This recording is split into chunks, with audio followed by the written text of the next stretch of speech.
On this day in history, December 1st, 1577, courtiers Christopher Hatton and Thomas Hennigy are knighted by Queen Elizabeth I of England. Included in the following is an excerpt from the 1944 edition of the Encyclopedia Britannica, going over the history of Sir Hatton. Sir Christopher Hatton, born 1540, died 1591. Lord Chancellor of England and favourite of Queen Elizabeth, was a son of William Hatton, died 1546, of Holdenbury, North Hants, and was educated at St. Mary Hall, Oxford. A handsome and accomplished man and a good dancer, he attracted the notice of Queen Elizabeth, became one of her gentlemen pensioners in 1564, and captain of her bodyguard in 1572. He received numerous estates and many positions of trust and profit from the Queen, and rumor, probably untrue, asserted that he was Elizabeth's lover. Hatton had been made Vice-Chamberlain of the royal household and a member of the Privy Council in 1578, and had been a member of Parliament since 1571. In 1578 he was knighted, and was now regarded as the Queen's spokesman in the House of Commons, being an active agent in the prosecutions of John Stubbs and William Parry. He was one of the negotiators for a marriage between Elizabeth and Francis, Duke of Alençon, in 1581, was a member of the court which tried Anthony Babington in 1586, and was one of the commissioners who found Mary Queen of Scots guilty. He advised William Davison to forward the warrant for her execution to Fotheringay. In the same year, 1587, Hatton was made Lord Chancellor, although he had no great knowledge of the law. He died in London on November 20th, 1591, and was buried in St. Paul's Cathedral. Elizabeth showed her affection for her favourite in an extravagant and ostentatious manner. She called him her mutton, and forced the Bishop of Ely to give him the freehold of Ely Place, Holborn, and his name is perpetuated in Hatton Garden. Hatton was a patron of learning, and among his friends was Edmund Spenser. He wrote the fourth act of a tragedy, Tancred and Gismund, and his death occasioned several panegyrics in both prose and verse. On this day in history, December 2nd, 1409, the University of Leipzig opens. Included in the following is an excerpt from the 1944 edition of the Encyclopedia Britannica, going over the history of the city of Leipzig's education. The University of Leipzig, founded in 1409 by a succession of 400 German students from Prague, is one of the largest in Germany. It has ample revenues derived to a great extent from house property in Leipzig and estates in Saxony. To the several facilities also belong various collegiate buildings, notably to the legal, that of the Collegium Beatae Virginius in the Peterstrasse, and to the philosophical, the Rothka House on the promenade facing the theatre. As a musical center, Leipzig is known all over the world for its associations with Johann Sebastian Bach, its excellent conservatorium, and for the series of concerts given annually in the Gewandhaus. The prominence of the publishing interest has attracted to Leipzig a large number of authors and made it a literary center of considerable importance. Hundreds of newspapers and periodicals are published here, and the city has always been distinguished for its cosmopolitan spirit. On this day in history, December 3rd, 1800, as part of the War of the Second Coalition, the Battle of Hohenlinden is fought, where French General Jean-Victor Marie Moreau decisively defeats the Archduke John of Austria near Munich.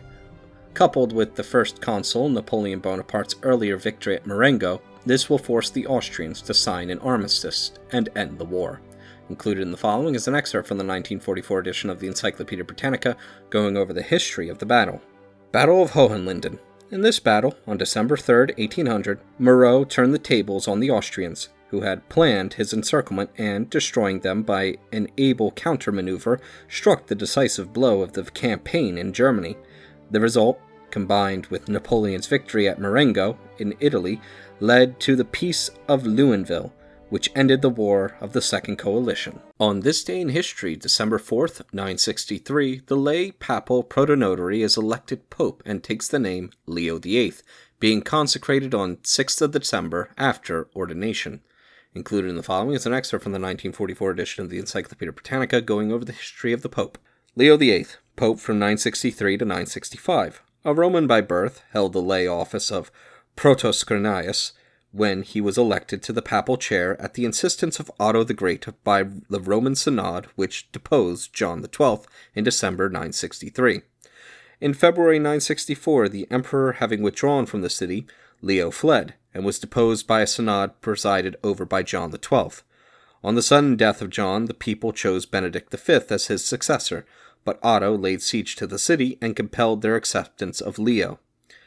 It is usually stated that, at the synod which deposed Benedict, Leo conceded to the emperor and his successors as sovereign of Italy full rights of investiture, but the genuineness of the document is more than doubtful. Leo VIII was succeeded by John XIII. On this day in history, December 5th, 633, the Fourth Council of Toledo opens, presided by Isidore of Seville. Included in the following is an excerpt from the 1944 edition of the Encyclopaedia Britannica, going over the history of the councils. Councils of Toledo. From the 5th to the 16th century, about 30 synods, variously counted, were held at Toledo in Spain, as nearly 100 early canons of Toledo found a place in Decretum Gratiani. They exerted an important influence on the development of ecclesiastical law. The last Council of Toledo was that of 1582 and 1583. On this day in history, December 6th, 1240, the Mongol invasion of Rus begins, where Kyiv, defended by the Voivode Dmitro, falls to the Mongols under Batu Khan. Included in the following is an excerpt from the 1944 edition of the Encyclopaedia Britannica, going over the history of the city. At what precise date a settlement first existed is unknown, but archaeology indicates that the plains of the Dnieper were inhabited by Paleolithic times, and burial mounds, kurgans, of subsequent populations are present in abundance. According to Nestor's legend, Kiev was founded in 864 by three brothers, Kai, Shek, and Koriv, and after their death was seized by two Varangians, Scandinavians, Askold and Dyr, followers of Rorik, also in 864. But the ancient trading link along the Dnieper is far older than this, and the Kiev which they captured was already sufficiently mature to be paying tribute to the Khazars. The princes of Kiev became the organizers and defenders of the flotilla of small craft that sailed each June down the Dnieper to the Black Sea and Tsarograd, Byzantium, and through the Sea of Azov, the Don and the Volga made contacts with Eastern Islam. It was mainly a barter trade, Byzantine silks, stuffs, gold, wine, and fruit in exchange for Russian furs, honey, wax, corn, and slaves, and few Byzantine coins reached Russia, though colonial Roman coins of the 3rd and 4th centuries and silver dirhams stamped at Samarkand, Balkh, Merv, etc. were found in 1869. By 880, Kiev had become the capital of the Varangian Russian Principality.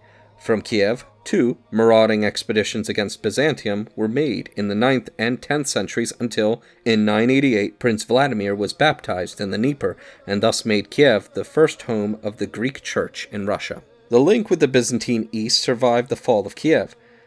The decision of Vladimir and his council to reject Islam and Western Christianity and accept the Eastern Greek or Orthodox faith had momentous consequences quite apart from its cultural importance. Its political implications are written in the union of the Orthodox Russian states under Moscow, in the deep cleavage between the Poles and the Russians, and in the determination to free the country from the Musulman yoke. Under the Kiev princes Oleg, Svyatoslav, Saint Vladimir, and Yaroslav the lawgiver, the Principality of Kiev developed and the city became the center of a wealthy court, and the beauty and number of its churches was great, though the 400 churches and 8 markets reported by Theitmar of Mersburg is probably an exaggeration. The learning of its princes and the beautiful workmanship of the frescoes and mosaics, the gold and silver ornaments, and the illuminated manuscripts bear witness to the culture of the ancient city. But civil strife among the Slav princes broke out, and in 1169 Kiev was captured by Andrei Bogolyubsky and never recovered its supremacy. In 1240 the Tartars under Batu, a grandnephew of Chengiz Khan, sacked Kiev, and 5 years later, when Karpini passed through the mother of Russian cities, nothing remained but ruins and a few houses and survivors. From 1240 to 1320, it remained under Tartar rule and passed to Lithuania until 1569, during which period it was laid in ruins by the Khan of Crimea in 1483. It was under Polish rule until 1654 and was finally incorporated in Russia in 1686. Thus, the proximity to Western trade and to the rich steppe region, which at first led to its rise and to its exposure to devastation from the nomad conquerors of the steppe. In 1499, Kiev obtained the Magdeburg Right, which secured to it self-government, its own court of law, coinage, and free trade. The Ukrainian fraternities, which developed on religious grounds, the struggle against Polish rule, had their center in Kiev. From 1667, Kiev was governed by a hetman, or elected city ruler. The hetman Mazepa restored the old churches in the 18th century and built new ones. But from the time of Peter the Great, a policy of Russification of the Ukraine was organized from Kiev, and the fortress of Pechersk, around which a great Russian population was settled, was erected. In 1797, the contract fare was removed from Dubno to Kiev, and thus stimulated its trade, while in the early 19th century, the development of agriculture and the growing of sugar beet in the Ukraine developed sugar refining in the town. An industrial proletariat developed, and side by side with it, there grew the young Ukrainian national movement. In 1905, the workers joined the revolutionary movement and the garrison rebelled, but the revolt was mercilessly suppressed and followed by a terrible Jewish pogrom which lasted for 3 days.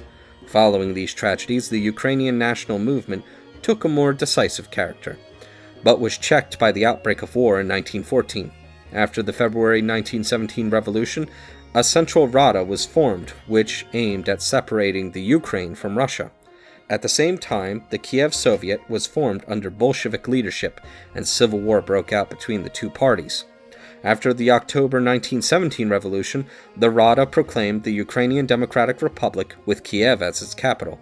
In January 1918, the Red Army captured the town and proclaimed a Soviet republic, but retreated before the German troops called in by the Rada. Friction between the German troops and the Rada brought about the downfall of the latter and the appointment of General Skoropadsky as hetman. After the revolution in Germany and the consequent withdrawal of German troops in 1918, Petlura replaced General Skoropadsky, and in 1919 the Soviet troops again captured the city. They retreated in August 1919 on the advance of Denikin's army. Conflicts then raged between the troops of Petlura and those of Denikin, and, after fierce street fighting, Denikin obtained the mastery. Soviet troops again captured the city in December 1919, but in May 1920, the Poles, aided by Petlura, retook the city. They were driven out in the following month, and peace at last settled on the exhausted city, only to be followed by famine and disease. During the fighting and bombardment, much of the city was burned or destroyed, and many works of art irrevocably lost, especially those of the Perchesky district. Though repairs have been carried out since 1920, and the bridge, blown up by the Poles on their retreat, has been restored, many heaps of ruins still recall the terrible time, as do the graves of the victims and the name of the street, Victims of the Revolution. In view of the unsettled conditions in Kiev, Kharkov was made the capital of the Soviet Ukrainian Republic. On this day in history, December 7th, 1598, Gian Lorenzo Bernini, Italian sculptor and painter, is born. Included in the following is an excerpt from the 1944 edition of the Encyclopedia Britannica, going over the history of the artist.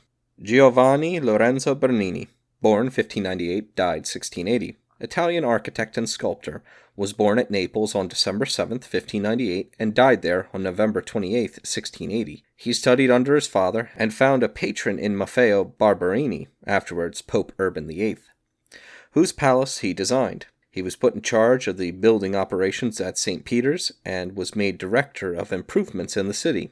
Bernini designed many of the early masterpieces of the Baroque style in Rome, and exercised a great influence on contemporary architecture. Louis XIV, when he contemplated the restoration of the Louvre, invited him to submit designs but did not accept them. His most famous achievements are the colonnade of St. Peter's, the façade of the Barberini Palace, and the arsenal at Civita Vecchia. His best piece of sculpture is Apollo and Daphne in the Borghese Palace.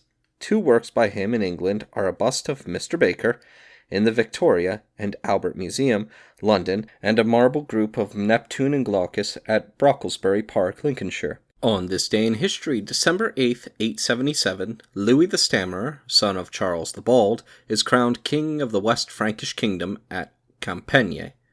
Included in the following is an excerpt from the 1944 edition of the Encyclopedia Britannica, going over the history of the king. Louis II, born 846, died 879. King of France, called Le Bègue or the Stammerer, a son of Charles II the Bald, Roman Emperor and King of the West Franks, was born on November 1st, 846. After the death of his elder brother, Charles, in 866, he became King of Aquitaine, and in October 877 he succeeded his father as King of the West Franks, but not as Emperor.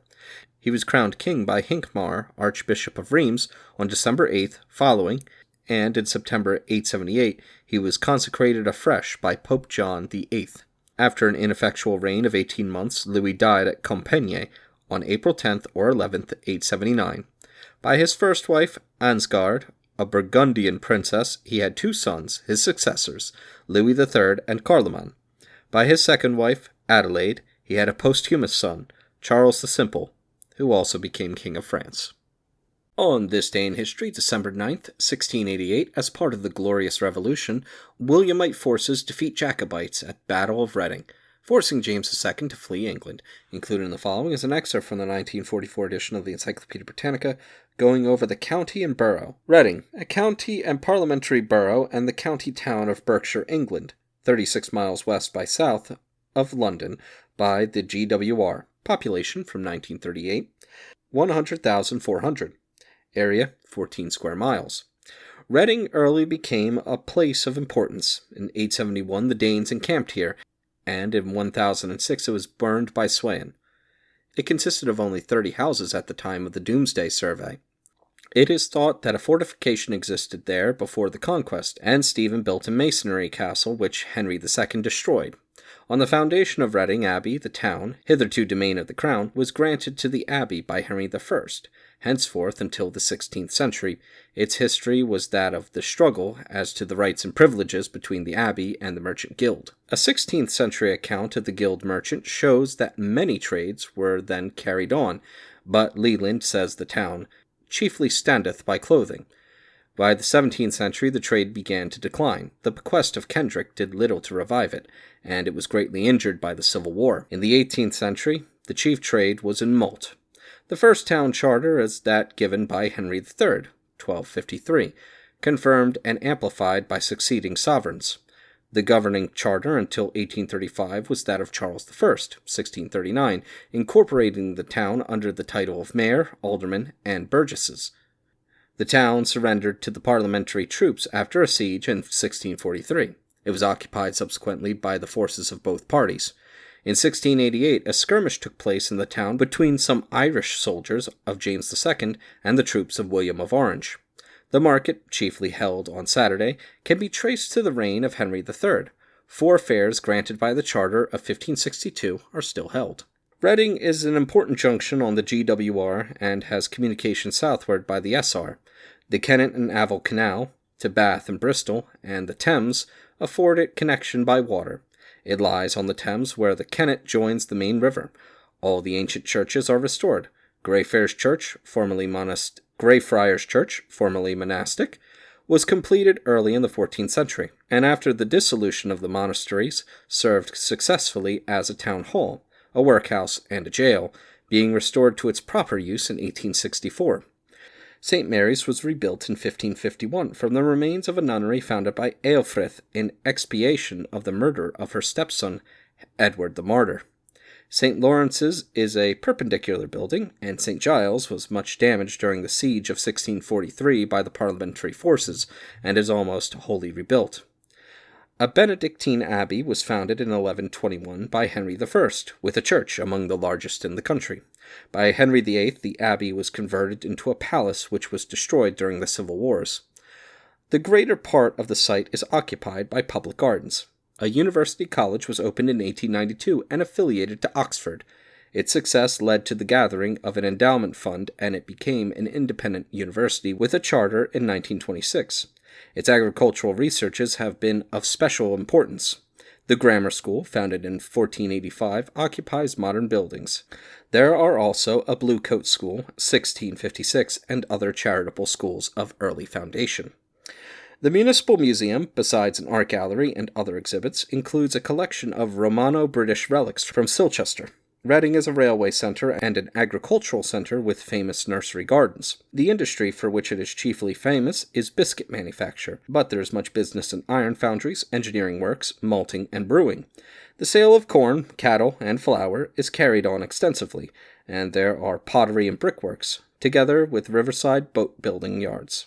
The parliamentary borough, which used to return 2 members before the Reform Act of 1885, now returns 1 member. A new bridge over the Thames to Caversham was opened in 1923.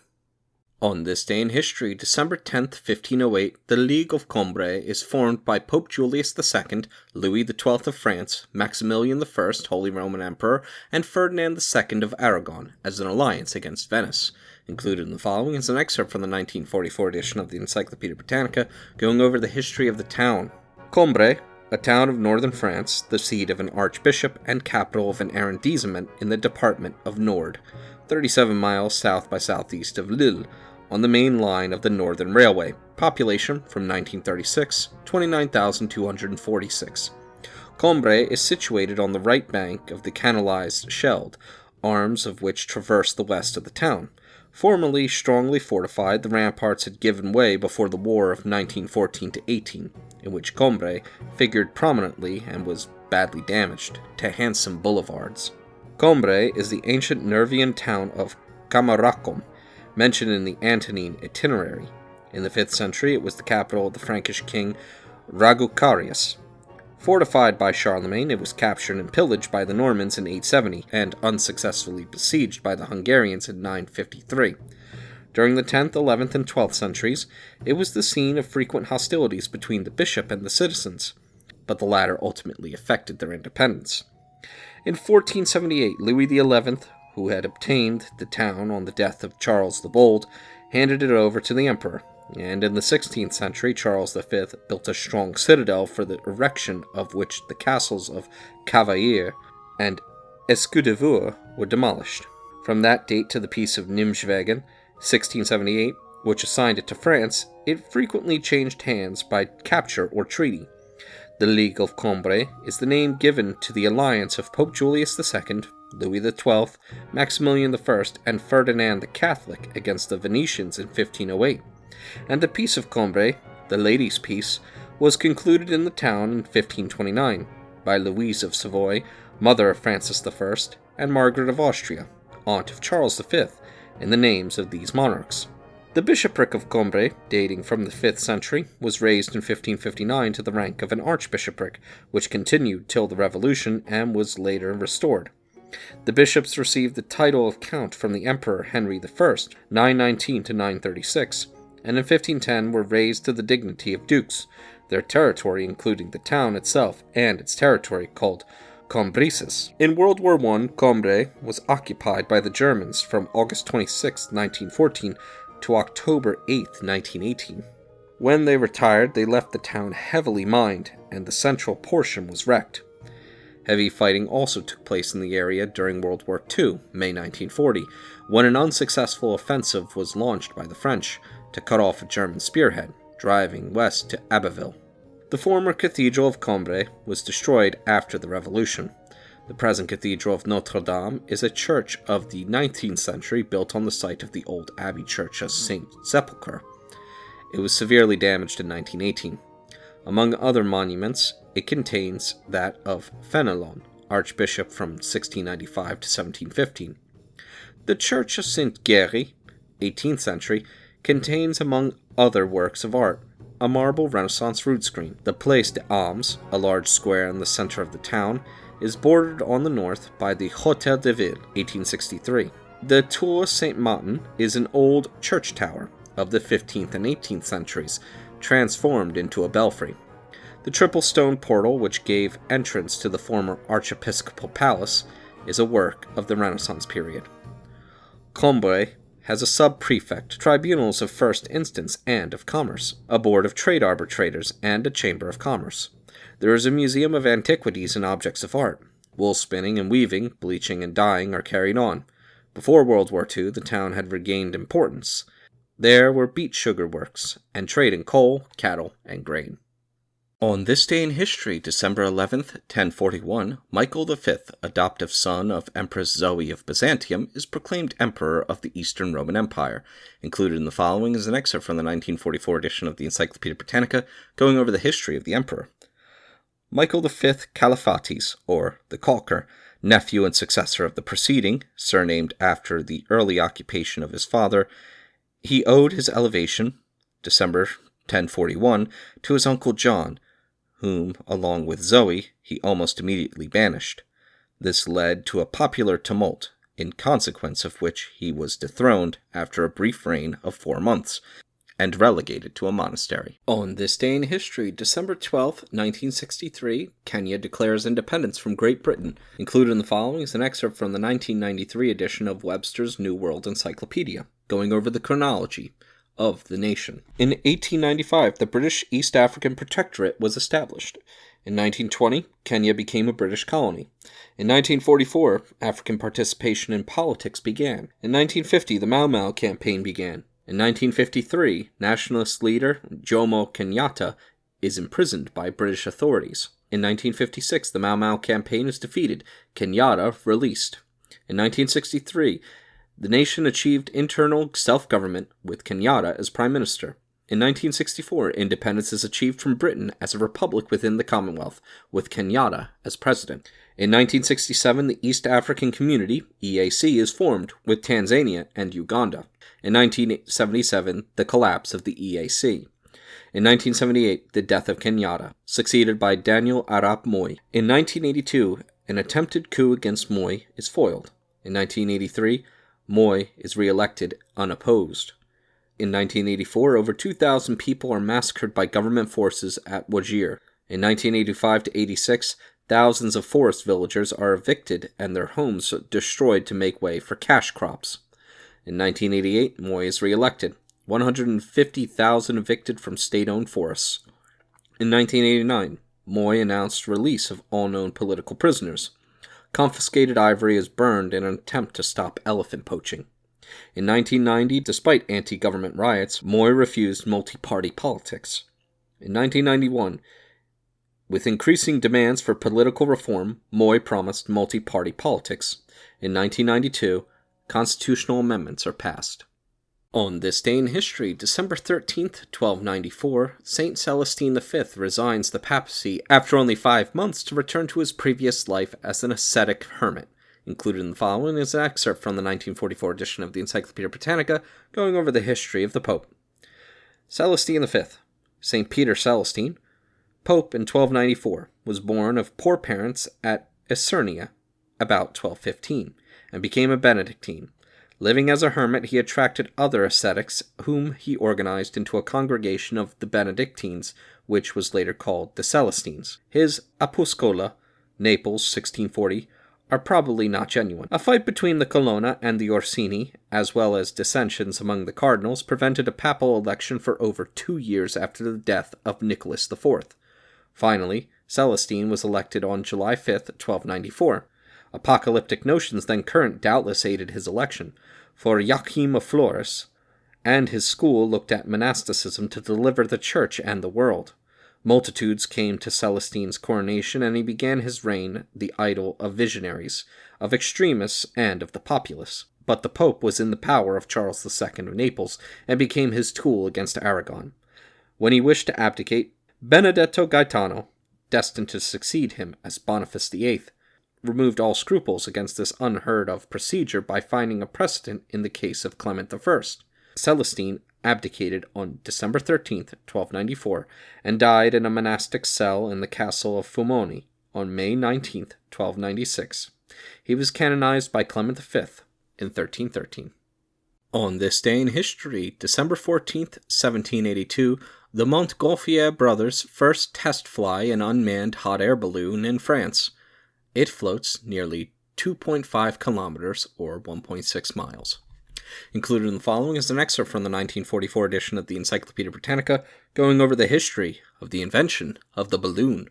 The first practical balloon was invented by Joseph Michel Montgolfier, born 1740, died 1810, and Jacques-Étienne Montgolfier, born 1745, died 1799, of Annonay, a town about 40 miles from Lyon.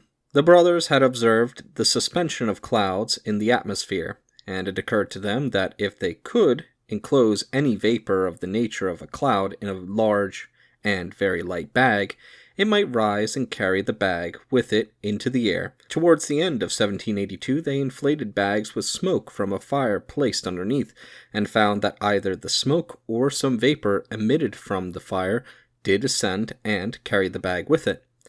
Being thus assured of the correctness of their views, they determined to have a public ascent of a balloon on a large scale. They accordingly invited the states of Vivarais, then assembled at Annonay, to witness their aerostatic experiment. And on June 5th, 1783, in the presence of a considerable concourse of spectators, a linen globe of 105 feet in circumference was inflated over a fire fed with small bundles of chopped straw. When released, it rapidly rose to a great height and descended, at the expiration of 10 minutes, at the distance of about 1.5 miles. This was the discovery of the balloon. The brothers Montgolfier imagined that the bag rose because of the levity of the smoke or other vapor given forth from the burning straw. And it was not till some time later that it was recognized that the ascending power was due merely to the lightness of the heated air compared to an equal volume of air at a lower temperature. In this balloon no source of heat was taken, so that the air inside rapidly cooled, and the balloon soon descended. The news of the experiment at Annonay attracted so much attention at Paris that Barthélemy Fougeot de Saint-Fond, born 1741, died 1819, afterwards professor of geology at the Musée d'Histoire Naturelle, set on foot a subscription for paying the expense of repeating the experiment. The balloon was constructed by two brothers of the name of Robert, under the superintendence of the physicist J.A.C. Charles. The first suggestion was to copy the process of Montgolfier, but Charles proposed the application of hydrogen gas, which was adapted. The filling of the balloon, which was made of thin silk varnished with a solution of elastic gum, and was about 13 feet in diameter, was begun on October 23, 1783, in the Place des Victoires. Bulletins were issued daily of the progress of the inflation, and the crowd was so great that on the 26th the balloon was moved secretly by night to the Champ de Mars, a distance of 2 miles. On the next day an immense concourse of people covered the Champ de Mars, and every spot from which a view could be obtained was crowded. About 5 o'clock a cannon was discharged as the signal for the ascent, and the balloon, when liberated, rose to the height of about 3,000 feet with great rapidity. A shower of rain, which began to fall directly after it, had left the earth in no way checked its progress, and the excitement was so great that thousands of well-dressed spectators, many of them ladies, stood exposed, watching it intently the whole time it was in sight, and were drenched to the skin. The balloon, after remaining in the air for about 3/4 of an hour, fell in a field near Gonise, about 15 miles off, and terrified the peasantry so much that it was torn into shreds by them. On September 19, 1783, Joseph Montgolfier repeated the Annonay experiment at Versailles, in the presence of the king, the queen, the court, and an immense number of spectators. The inflation was begun at 1 o'clock and completed in 11 minutes. When the balloon rose to the height of about 1,500 feet and descended after 8 minutes at a distance of about 2 miles, in the wood of Valcresson. Suspended below the balloon in a cage had been placed a sheep, a cock, and a duck, which were thus the first aerial travelers. They were quite uninjured, except the cock, which had its right wing hurt in consequence of a kick it had received from the sheep. But this took place before the ascent. The balloon, which was painted with ornaments in oil colors, had a very showy appearance. On this day in history, December 15th, 533, as part of the Vandalic War, Byzantine general Belisarius defeats the Vandals, commanded by King Gelimer, at the Battle of Tricamarum. Included in the following is an excerpt from the 1944 edition of the Encyclopaedia Britannica, going over the history of the battle. Battle of Tricamarum, 535 AD. This battle is one of the landmarks in the Emperor Justinian's series of campaigns by which Italy, Africa, and southern Spain were temporarily recovered. In itself, it was the decisive victory by which the army of the Eastern Roman Empire overthrew the Vandal power in Africa, and in military history it has special significance as an outstanding illustration of the predominant power of cavalry during the 1,000 years which succeeded the overthrow of the Roman infantry legions at Adrianople. Belisarius's infantry was a day's march in rear of his cavalry when he encountered the Vandal army under King Gelimer, assembled in order of battle.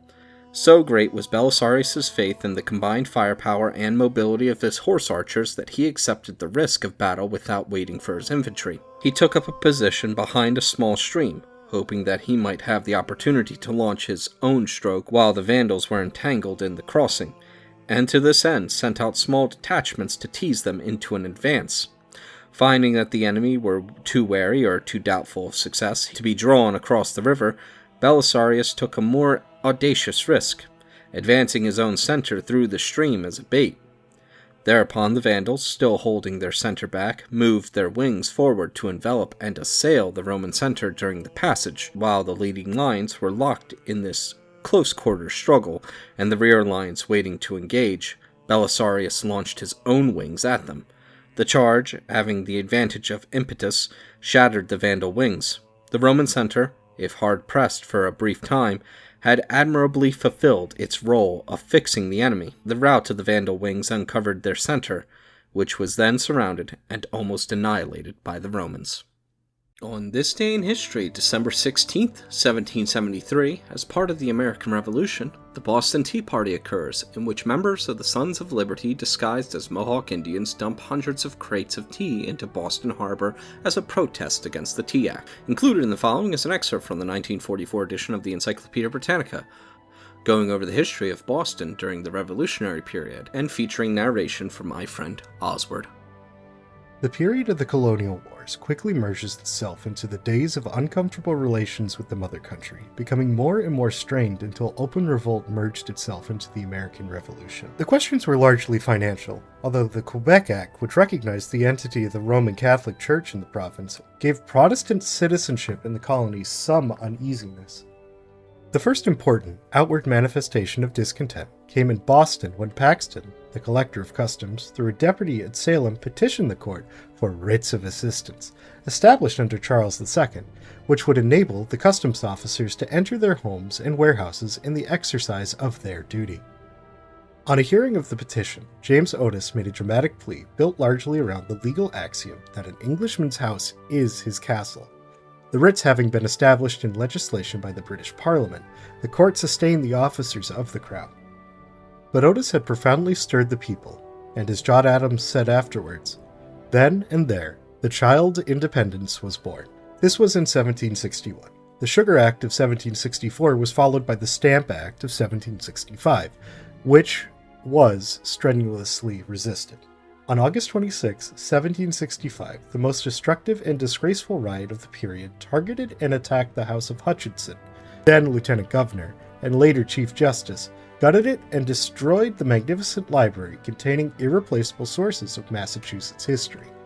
Other and soberer methods were legitimately and effectively used. Businessmen refused to use the stamps. Trade came to a practical standstill as the tax stamps had to be affixed to invoices and other written evidences of transactions. Even the courts closed for lack of triable causes, for the writs and all other documents had to be stamped.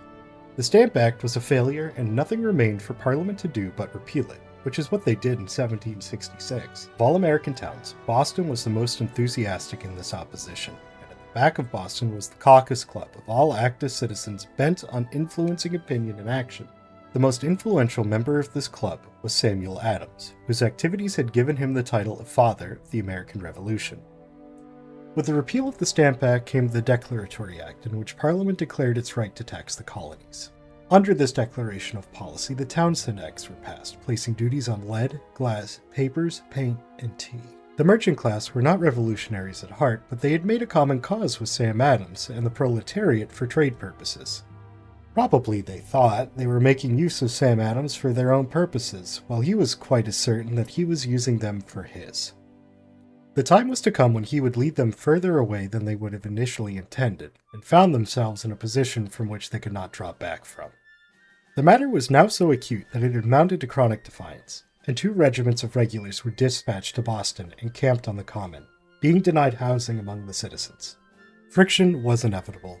At last, on March 5, 1770, a group began to harass a sentinel on King, now State Street, near the townhouse. Finally, the squad that was called to support the sentinel fired into the group, killing several men.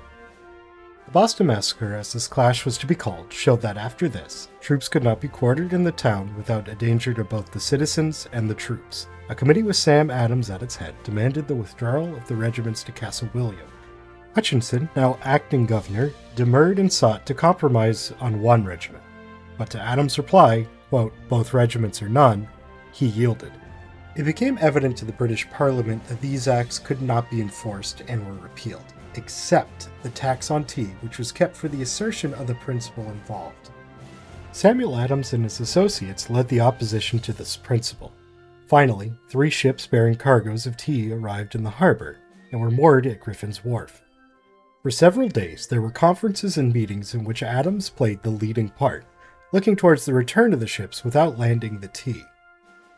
On December 16, 1773, at the close of a town meeting, which adjourns with Adams' statement, quote, "This meeting can do nothing more to save the country," a group of citizens, largely responsible men, disguised more or less thoroughly as Indians, proceeded to the wharf, boarded the vessels, opened their chests, and threw the tea into Boston Harbor.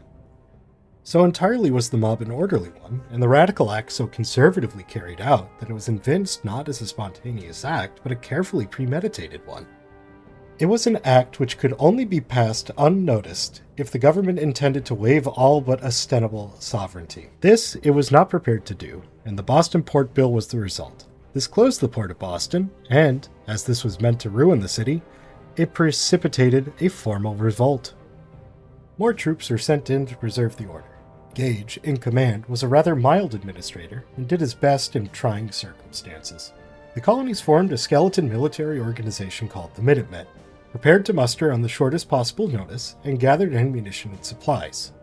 Gage promptly sent a detachment to that part of Charleston, now Somerville, and destroyed some of these stores. In April 1775, he decided to send a secret expedition to capture or destroy military stores in Concord. His plans were suspected by the insurgents, and his movements noted.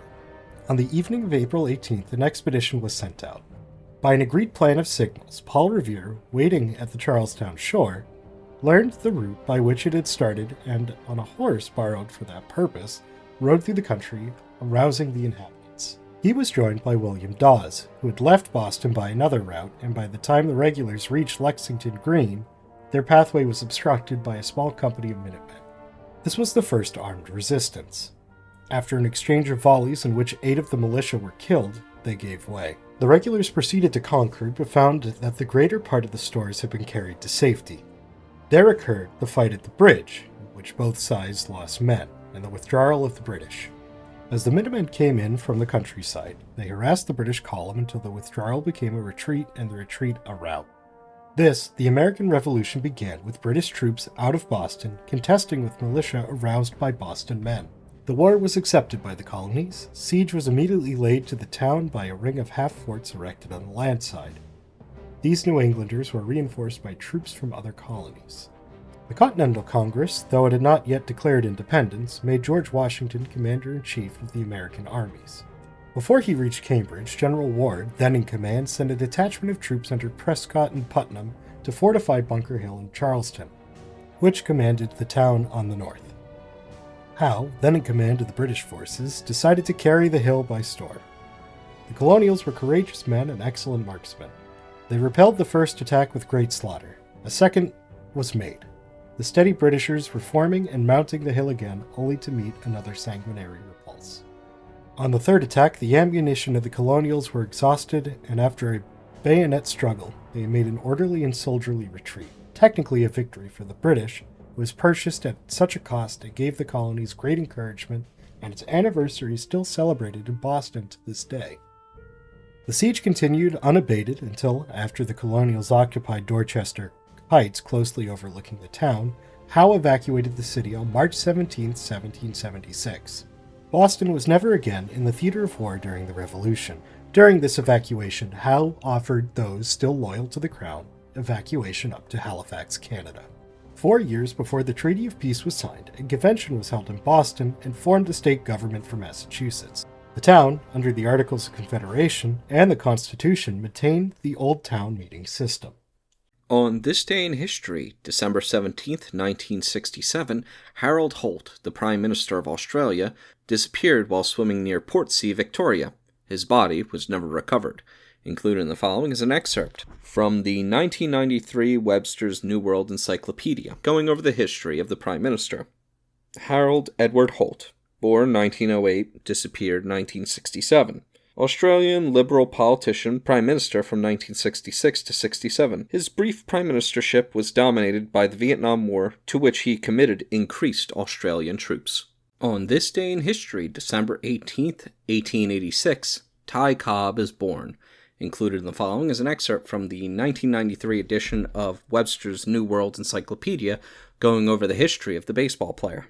Tyrus Raymond Cobb, nicknamed the Georgia Peach, born 1886, died 1961. United States baseball player, one of the greatest batters and base runners of all time.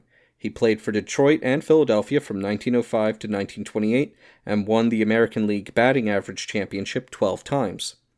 He holds the record for runs scored, 2,254, and batting average, .367.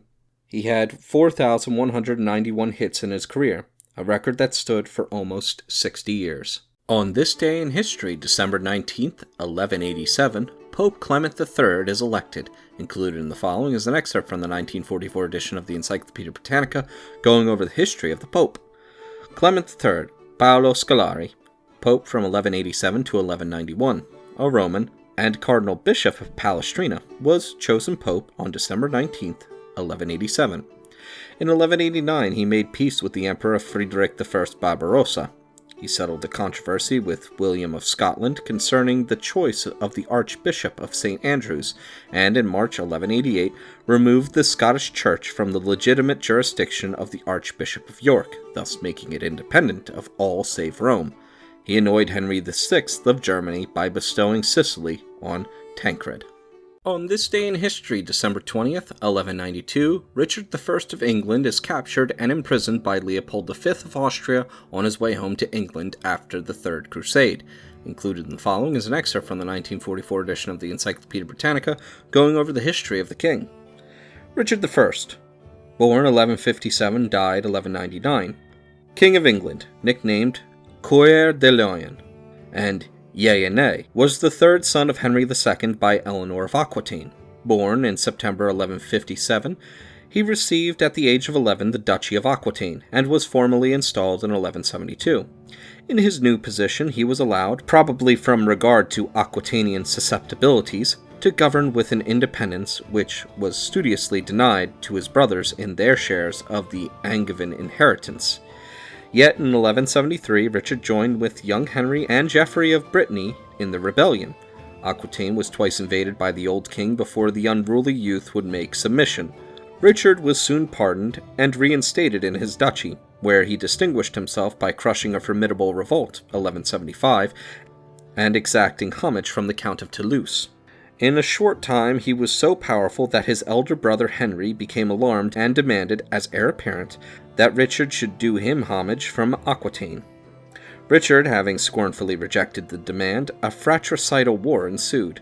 The young Henry invaded Aquitaine and attracted to his standard many of Richard's vassals, who were exacerbated by the iron rule of the Duke. Henry II marched to Richard's aid, but the war abruptly ended with the death of the elder prince, 1183. Richard, being now heir to England and Normandy, was invited to renounce Aquitaine in favor of Prince John.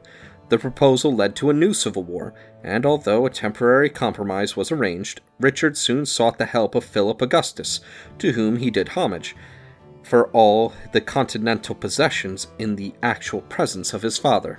Conference of Bon Moulin, November 18, 1188. In the struggle which ensued, the old king was overpowered, chased ignominiously from Le Mans to Angers, and forced by peace by conceding all that was demanded of him, in particular the immediate recognition of Richard as his successor. But the death of Henry II, 1189, at once dissolved the friendship between Richard and Philip. Not only did Richard continue the continental policy of his father, but he also refused to fulfill his contract with Philip's sister, Aleppo, to whom he had been betrothed to at the age of 3. An open breach was only delayed by the desire of both kings to fulfill the crusading vows which they had recently taken. Richard, in particular, sacrificed all other interests to this scheme, and raised the necessary funds by the most reckless methods. He put up for auction the highest offices and honours, even remitting to William the Lion of Scotland, for a sum of 15,000 marks, the humiliating obligations which Henry II had imposed at the Treaty of Falaise. By such expedients he raised and equipped a force which may be estimated at 4,000 men-at-arms and as many foot soldiers with a fleet of 100 transports, 1191. Richard did not return to his dominions until 1194, but his stay in Palestine was limited to 16 months.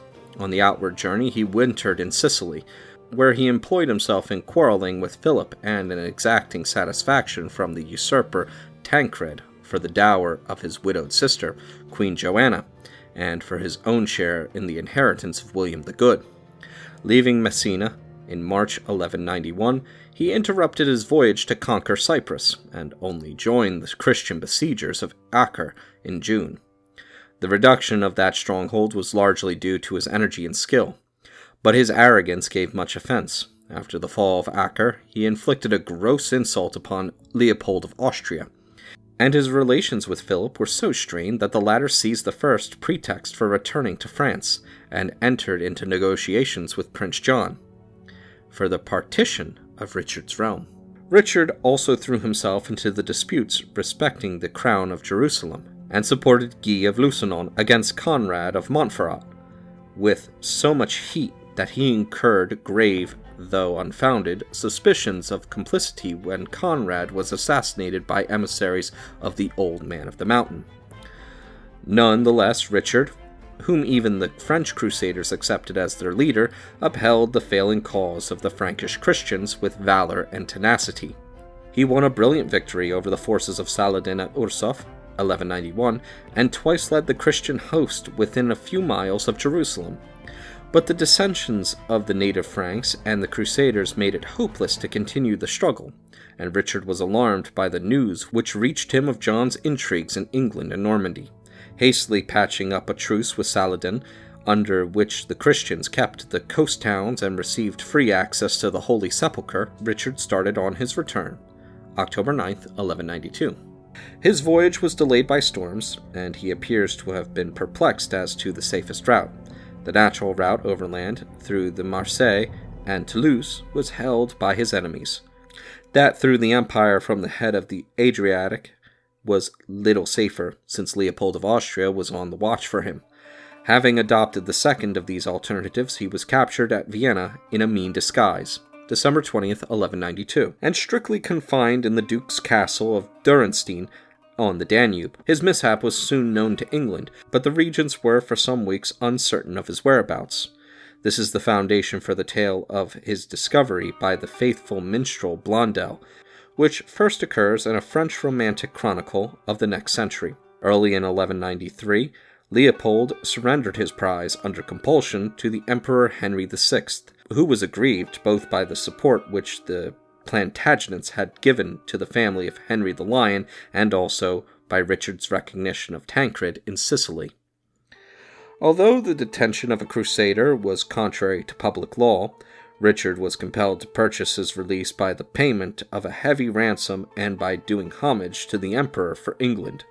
The ransom demanded was 150,000 marks. Though it was never discharged in full, the resources of England were taxed to the utmost for the first installments, and to this occasion we may trace the beginnings of secular taxation levied on movable property. Richard reappeared in England in March 1194, but his stay lasted only a few weeks, and the remainder of his reign was entirely devoted to his continental interests. He left England to be governed by Hubert Walter, and his personal authority was seldom asserted except by demands for new subsidies. The rule of the Plantagenets was still popular in Normandy and Aquitaine, but these provinces were unable or unwilling to pay for their own defense. Though Richard proved himself consistently the superior of Philip in the field, the difficulty of raising and paying forces to resist the French increased year by year. Richard could only stand on the defensive. The keynote of his later policy is given by the building of the famous Château Gaillard at Les Andelys, 1196, to protect the lower courses of the Seine against invasion from the side of France. He did not live to see the futility of such bulwarks. In 1199, a claim to treasure trove embroiled him with the Viscount of Limoux. He harried the Limousin and laid siege to the castle of Chaillot. While directing an assault, he was wounded in the shoulder by a crossbow bolt, and, the wound mortifying from unskilled treatment or his own want of care, he died on April the 6th, 1199. He was buried by his own desire at his father's feet in the church of Fontevraud. Here his effigy may still be seen. Though contemporary, it does not altogether agree with the portraits on his great seal, which give the impression of greater strength and even of cruelty. The Fontevraud bust is no doubt idolized. The most accomplished and versatile representative of his gifted family, Richard was, in his lifetime and long afterwards, a favorite hero with troubadours and romancers. This was natural, as he belonged to their brotherhood and himself wrote lyrics of no mean quality. But his history shows that he by no means embodied the current ideal of chivalrous excellence.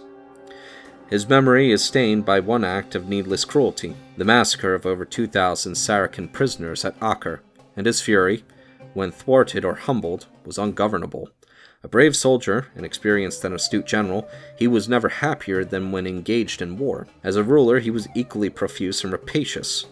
Not one useful measure can be placed to his credit, and it was by a fortunate accident that he found, in Hubert Walter, an administrator who had the skill to mitigate the consequences of a reckless fiscal policy. Richard's wife was Berengaria, daughter of Sancho VI, King of Navarre, whom he married in Cyprus in May 1191.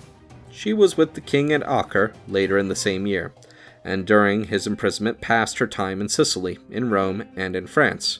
Husband and wife met again in 1195, and the queen long survived the king, residing chiefly at Le Mans. She died soon after 1230. Berengaria founded a Cistercian monastery at Espoo. On this day in history, December 21st, 1124, Pope Honorius II is consecrated, having been elected after the controversial dethroning of Pope Celestine II. Included in the following is an excerpt from the 1944 edition of the Encyclopedia Britannica, going over the history of the Pope. Honorius II, Lamberto Sganabeci, Pope from December 15th, 1124, to February 13th, 1130. A native of Fagano, near Imola, or of considerable learning and great religious zeal, successfully Archdeacon of Bologna, Cardinal Priest of Santa Prassede under Urban II, Cardinal Bishop of Ostia and Velletri under Paschal II, shared the exile of Gelasius II in France and helped Calixtus II to conclude the Concordat of Worms, 1122, which settled the investiture contest. He was consecrated on December 21st, 1124. By means of a close alliance with the Frangipani, he maintained peace at Rome. He recognized the Saxon Lothair III as king of the Romans and later as emperor, and excommunicated his rival, Conrad of Hohenstaufen. He sanctioned the Premonstratensian order and that of the Knights Templar. He excommunicated Count William of Normandy for marriage in prohibited degree, brought to an end, though the influence of Bernard of Clairvaux, the struggle with Louis VI of France, and arranged with Henry I for the reception of papal legates to England.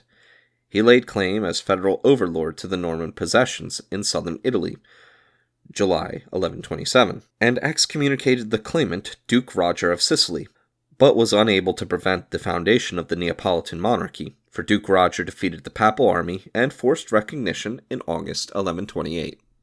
On this day in history, December 22nd, 401, Pope Innocent I is elected, the only pope to succeed his father in the office. Included in the following is an excerpt from the 1944 edition of the Encyclopedia Britannica, going over the history of the pope. Innocent I, pope from 402 to 417, was the son of Anastasius I. During his papacy, the siege of Rome by Alaric, 408, took place. The Pope was, however, absent from Rome on a mission to Honorius at Ravenna at the time of the sack in 410. He maintained and extended the authority of the Roman See as the ultimate resort for the settlement of all disputes. His still extant communications to Vitricius of Rouen, Exuprius of Toulouse, Alexander of Antioch, and others, as well as his action on the appeal made to him by Chrysostom against Theophilus of Alexandria, are examples of his intervention. He took a decided view on the Pelagian controversy, confirming the decisions of the Synod of the province of Proconsular Africa held in Carthage in 416, which had been sent to him. He wrote in the same year, in a similar sense, to the fathers of the Numidian Synod of Melave, who, Augustine being one of their number, had addressed him. He died on March 12, 417, and in the Roman Church is commemorated as a confessor with Saints Nazarius, Celsus, and Victor, martyrs, on July 28th. His successor was Zosimus. On this day in history, December 23rd, 962, the sack of Aleppo as part of the Arab-Byzantine Wars occurs, in which under the future Emperor Nikephoros Phocas, Byzantine troops stormed the city of Aleppo. Included in the following is an excerpt from the 1944 edition of the Encyclopaedia Britannica going over the history of the city.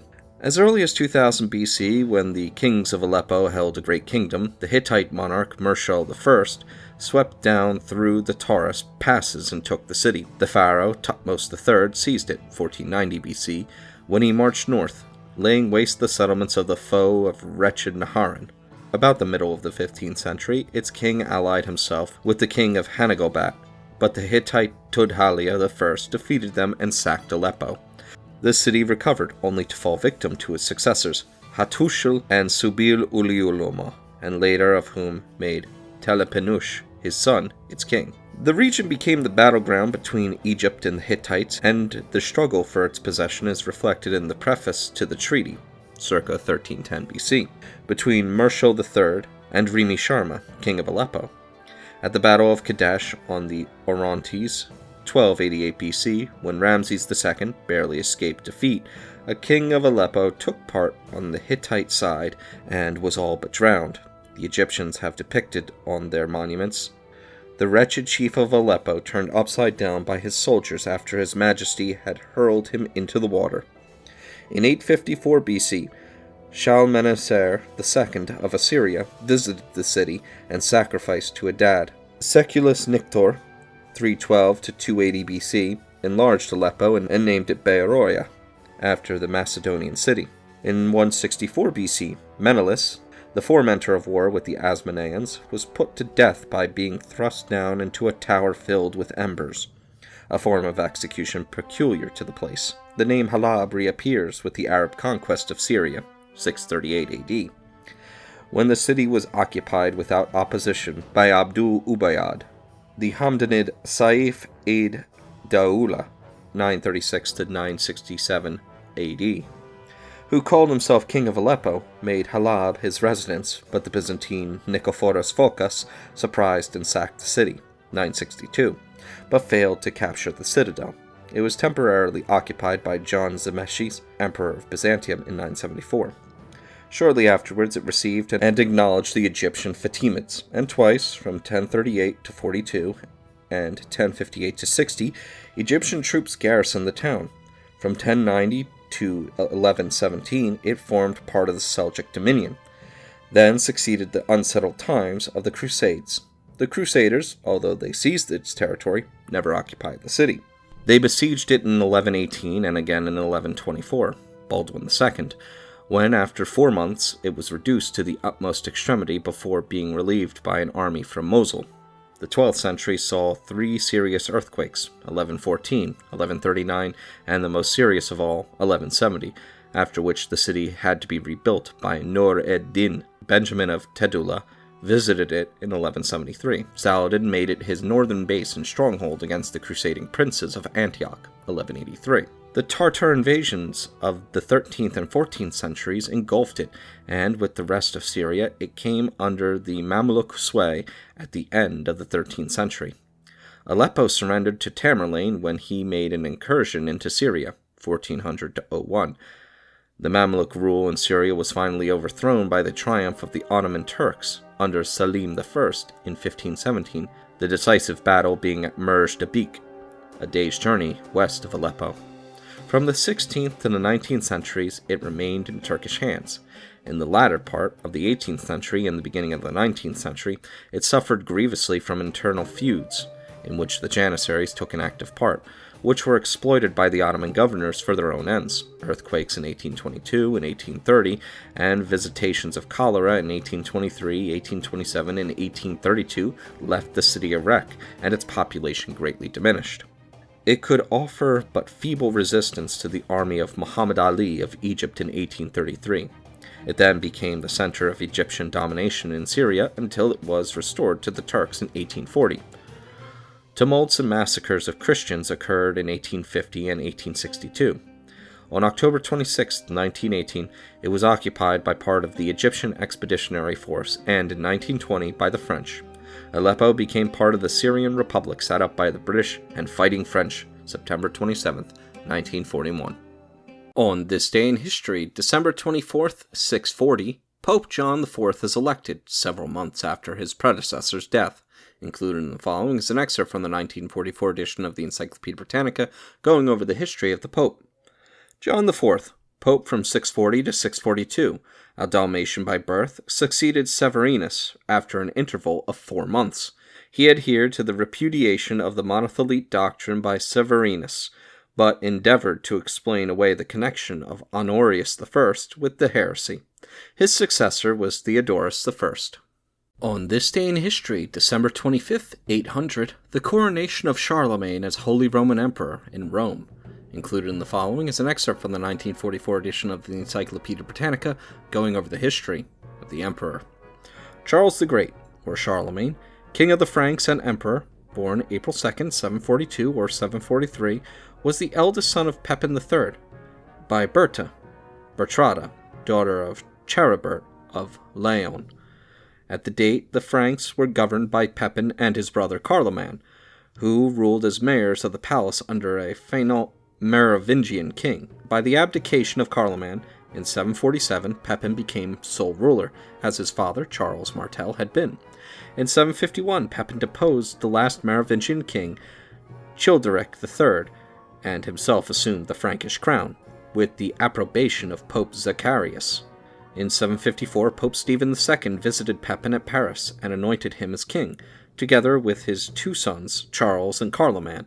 Between these two, the kingdom was equally divided by Pepin on his deathbed, 768, Charles receiving Austrasia, Neustria, and western Aquitaine.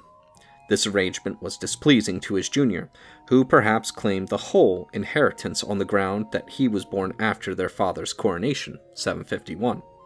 In 769, Charles suppressed an Aquitanian rising, led by the aged Duke Hunold, and received the submission of Lupus, Duke of Gascony, although Carloman declined to give any assistance. In 770, Charles married the daughter of Desiderius, king of the Lombards, probably to strengthen the influence which Pepin III had acquired in Italian politics.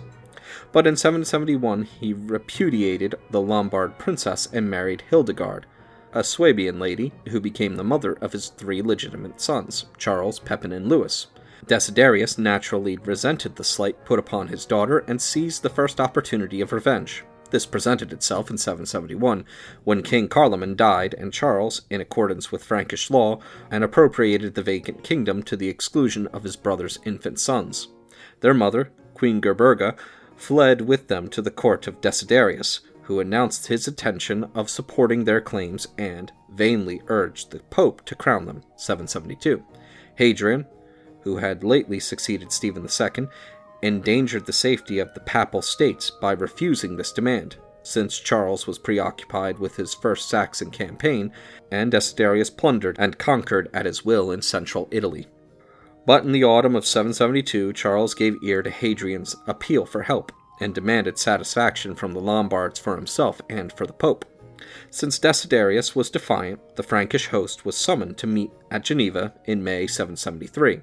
From Geneva, the main army, led by Charles himself, marched over the Mount Cenis to Susa, where it encountered the Lombard army under Desiderius, holding a fortified position, and was brought to a halt. Meanwhile, a second Frankish army, which had crossed the Great St. Bernard, threatened the communications of the Lombards, who, as soon as they perceived their danger, fell back in haste, some to Pavia and others to Verona. Verona surrendered to the Franks in the winter of 773 to 774, and here the nephews of Charles fell into his hands. Their fate is uncertain, but they troubled him no more. Pavia was reduced, after a long blockade, in the following summer. Desiderius, who was found there, ended his days as a monk at Corbie on the Somme. After the fall of Pavia, Charles took the title of King of the Lombards. Frankish garrisons and Frankish officials were established at Pavia and in other cities of the kingdom, but some of the Lombard dukes in north and central Italy were allowed to remain in office as vassals of the conqueror. The ducal house of Benevento remained de facto independent, though in 788 the reigning duke agreed to pay an annual tribute to date his charters by the regnal years of Charles, and to inscribe the name of Charles upon his coinage. Charles abstained from meddling with the Greek possessions in South Italy, Calabria, Apulia, Naples, Salerno, Amalfi. But later in his reign he acquired the Greek provinces of Venetia, Istria, and Dalmatia. His relations with the papacy were defined during a visit which he paid to Rome at the Easter feast of 774. He was then acclaimed as Patrician of the Romans, and he confirmed the so-called donation of 754 by which his father had agreed to the papacy its ancient and lawful possessions in Italy. The text of the donation only survives in a corrupt and interpolated copy. It cannot have been precisely worded, since Hadrian and Charles, who were otherwise good friends, differed sharply about its interpretation. As patrician, Charles claimed the right of hearing appeals from the Roman law courts, and he exacted an oath of allegiance from the Romans when Hadrian's successor was elected, though he did not interfere with the election. In 800, he presided over the tribunal before which Leo III purged himself of various accusations, but it was Louis the Pious who first established, in 824, the right of the emperor to supervise the temporal administration of the pope through an envoy permanently residing in Rome. From 774 to 799, Charles was at war with the Saxons, a heathen race whose lands lay east of the Rhine and the north of the Hesse and Thuringia. Though troublesome neighbors of the Franks, they had become tributaries of Pepin III in 758, and the Frankish annalists do not explain the First Saxon War of Charles, in 772, by reference to any provocation that he had received. Their paganism may have been their chief offense. The chief event of the campaign was the destruction of the sacred pillar Irminsul, together with its grove and temple. The Saxons retaliated by raiding Hesse, while Charles was absent in Italy, and on his return in 775 he opened a war of conquest which was only completed in the 14th campaign. There was no cohesion between the Saxon tribes, and they were much inferior to the Franks in military science and equipment, but their country had strong natural defenses, the hills and forests of the Teutoburg Wald and the Harz country, the Weser and the Elbe with their tributary streams, which made it difficult for the Franks to invade rapidly or to retreat with impunity. The Frankish host was only available in the summer months, and it was difficult to find garrisons for conquered districts. The Saxons usually offered submission when they were attacked in force, and rebelled again when Charles withdrew his forces. He did not make his difficulties lighter when he insisted that those who submitted should accept baptism. His chief opponent was the Westphalian chieftain Widukind, who, in 778, raided the east bank of the Rhine up to Koblenz, and in 782 destroyed a Frankish punitive force in Saxony. The second of these exploits were atrociously revenged in the massacre of Verdun, where Charles put to the sword no less than 4,500 Saxon captives in one day. In 785, Windukind submitted upon terms and was baptized, and Charles had wintered in Saxony, and had harried the land continuously for some months. After this year, the chief centers of resistance were the marshes on the left bank of the lower Elbe and Nordalbingia, Schleswig. To these districts, Charles applied in 799 and 804 a policy of deportations, transplanting combatants and non-combatants alike to other parts of his empire. He legislated for the conquered lands on more than one occasion. His Capitulatio de Partibus Saxoni probably of 785, denounces the penalties of the severest kind against idolaters and those who wrong churches or ecclesiastics. It also obliges the whole population to pay tithes to the church. His Capitulare Saxonicum, 797, issued after consultation with representatives of the Saxons, modifies in some respects the customary law of the race to make it comfortable with Frankish law. The customary law itself is recorded in his Lex Saxonum of uncertain date. Charles founded in Saxony the bishoprics of Munster, Minden, Osnabrück, Paderborn, and Bremen. He appointed Saxon nobles as his counts, and required them to hold law courts in the Frankish manner. He directed the clergy to report to himself those counts who perverted the course of justice.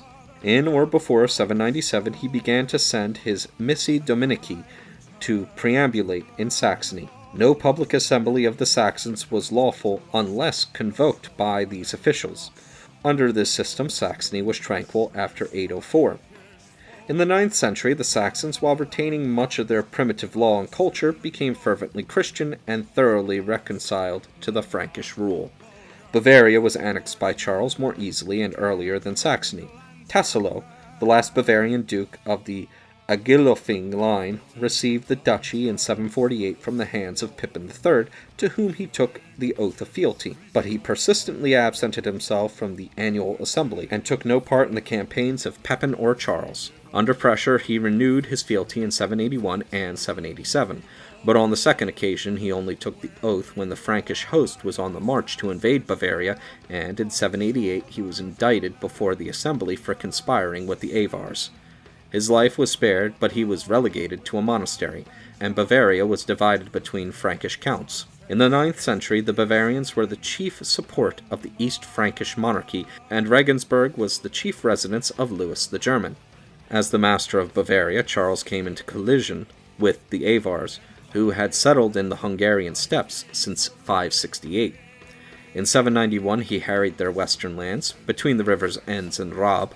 The fortified camp, Ring, of the Avar Khan was sacked in 795 by the Margrave Eric of Friuli, and totally destroyed by Pepin, the second son of Charles, in 796.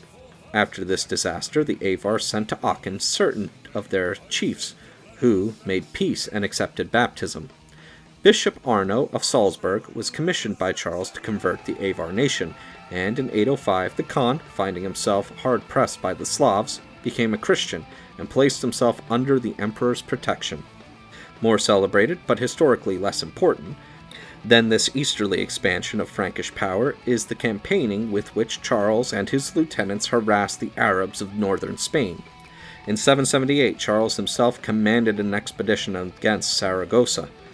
It was a failure, since he did not receive the support which he had expected from some rebellious emirs. As he was retreating through the Pyrenees, his rearguard was destroyed, not by the Arabs, but by the Christian Basques of Pampeluna, whom he had exacerbated by destroying the walls of that city. Einhard, the biographer of Charles, treats the disaster as significant, but the fate of Roland, the warden of the Breton March, who fell at Roncevaux with other famous warriors, August 15, 778, passed into legend and song. To repair his relations with the Spanish Christians, Charles took their side in the adoptionist controversy, when they indicted the Archbishop of Toledo as a heretic. He desired to create a Frankish march on the south slope of the Pyrenees as an outwork for the defense of Narbonne and Septimania, and in this object he succeeded. In 801, Barcelona was captured by his son Louis, with the help of Count William of Toulouse, a hero whose name, like that of Roland, lives in medieval epic. In 807, Pampeluna accepted the protection of Charles and became the second bastion of the Spanish Mark, which effectively defended both the western and the eastern passes of the Pyrenees. Only thrice between 774 and 779 did Charles revisit Italy. In each case, his primary object was to tighten his hold upon the Lombard kingdom. In 775, he crushed a Lombard rebellion in which the dukes of Friuli, Chiusi, and Spoleto were supported by their compatriot, the independent ruler of Benevento. Hrodgaud of Friuli lost his duchy, and Hildebrand of Spoleto, who had placed himself under the Pope's protection in 773, was forced to become a royal vassal. In 780 and in 787, Charles crossed the Alps to assert his supremacy over Benevento, an object which, as already noted, he did not completely realize. During the second of these 3 visits, he induced Pope Hadrian to crown his sons Pepin and Louis as kings of Italy and Aquitaine. The Teutonic lands he reserved for himself and for his eldest son and namesake. These arrangements suggest that Italian affairs did not occupy the first place in his thoughts and calculations, and it is significant that even after his imperial coronation, he held to the plan of 780. In this same year, while still in Italy, he accepted the suggestion of Empress Irene that his eldest daughter, Rotrud, should marry Irene's son and ward, the young Constantine VI. But Charles repudiated this arrangement in 787, probably because Irene and her son in that year induced the Seventh Council of Nicaea to restore image worship in the Greek Church, and called upon the Latin Church to imitate a policy which Charles and the Frankish clergy regarded as superstitious and absurd. Pope Hadrian, whose legates were present at the Council of Nicaea, agreed with this decision, but his wishes were ignored by the king. In 794, Charles held a council of the Frankish Church at Frankfurt to refute the worshippers of images. It was attended by papal envoys and representatives of the Italian, Spanish, and English clergy. The arguments on which Charles and his advisors relied are set forth in the Libri Carolini, 4 tracts composed in the years 789 to 791 by the king's orders and published in his name. It is uncertain whether Charles was inspired by religious zeal or by a desire to discredit the Greek Empire. The Libri Carolini expressly dispute the right of Constantine VI to be regarded as the lawful heir of the Imperium Romanum, but there is no other evidence to suggest that Charles at this time coveted the imperial dignity. Perhaps the long struggle for the extirpation of Saxon idolatry was responsible for the vigor which he and the Frankish Church pursued this controversy. There was no irredeemable repute of relations with the Greek Empire, for in 798 Irene sent ambassadors to Aachen to inform Charles that Constantine VI had been deposed and that she had been acknowledged as her son's successor. Among the Frankish clergy, it appears to have been the accepted view that Constantine was infamously treated and that a woman was incapable of holding the empire. There is nothing to suggest that Irene's ambassadors were discourteously received, but in 800 Charles allowed himself to be crowned as emperor at Rome by Pope Leo III. The secret history of this coronation, and the motives of those who counseled it, can only be conjectured. Leo III, the successor of Hadrian, was freely elected by the Roman clergy and people in 795. Charles readily acknowledged the validity of the election, but until 799 we hear no further correspondence between the papal and the Frankish courts. In 799, a Roman faction, who accused Leo of adultery and perjury, endeavored to get rid of him. Brutally assaulted in the streets of Rome, he narrowly escaped the loss of tongue and eyes and was confined in a Roman monastery, but his attendants succeeded in conveying him to the Duke of Spoleto for protection. Leo's character was unfavorably judged by some of the Frankish clergy, for which reason Charles declined to reinstate him until the accusations of his enemies were disproved. In July 799, Leo brought to the king at Paderborn, ostensibly as an honored guest, and remained there for some days. He was finally sent back to Rome, escorted by a commission of archbishops, bishops, and counts who held a judicial inquiry and reported that nothing had been proved against the Pope.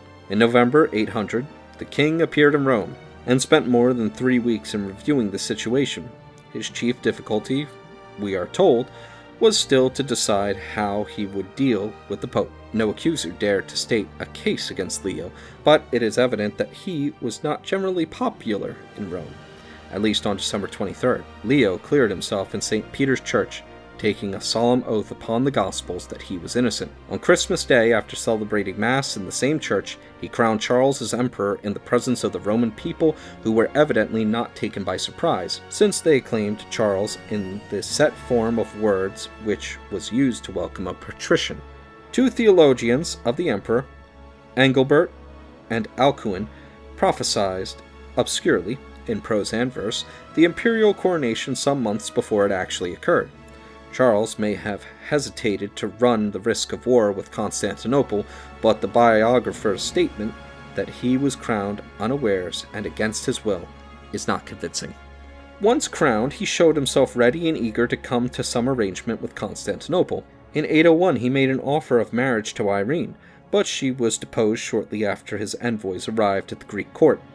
They were well treated by her successor Nicephorus I, who made counter-proposals for an honorable peace between West and East. Charles responded amicably and proposed a boundary line which would have given him Venetia and the coast towns of Istria and Dalmatia, but Nicephorus preferred to fight for these newly lost provinces, and there ensued a naval war in the Adriatic, conducted on the Frankish side by King Pepin. After the death of Pepin, July 8, 810, Charles hurriedly offered peace, with the surrender of all his claims to the disputed territories.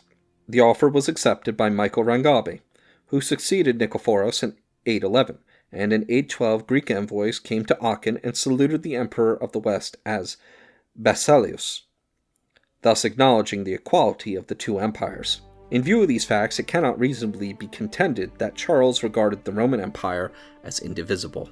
In 806, Charles, in accordance with Frankish custom, drew up to scheme for the partition of his realms between his three legitimate sons. It provided that each son should be absolute in his own sphere, and did not designate a successor to the empire. But in 813, when peace had been made with Constantinople and Charles the Young and Pepin were dead, he nominated Louis the Pious as his consort and successor in the empire, at the same time assigning Italy to Bernhard, the son of Pepin.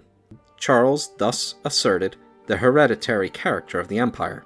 It is remarkable that the coronation of Louis took place not at Rome, but at Aachen, and that Charles himself placed the crown upon his son's head, as if with intention of showing to the world that the Pope had no voice in the disposal of the empire. Next to the Greeks, the Danes were the chief enemies with whom Charles had to deal with in his last years. A Danish kingdom was already in existence, and it menaced his northeastern frontier. Danish pirates were already harrying the British Isles. In 809, Charles built a fort at Itzehoe to protect the right bank of the Elbe. In 811 and 812, he concluded treaties with Danish kings, but he relied especially upon his North Sea fleet, which was based upon Boulogne and built in his shipyards at Ghent.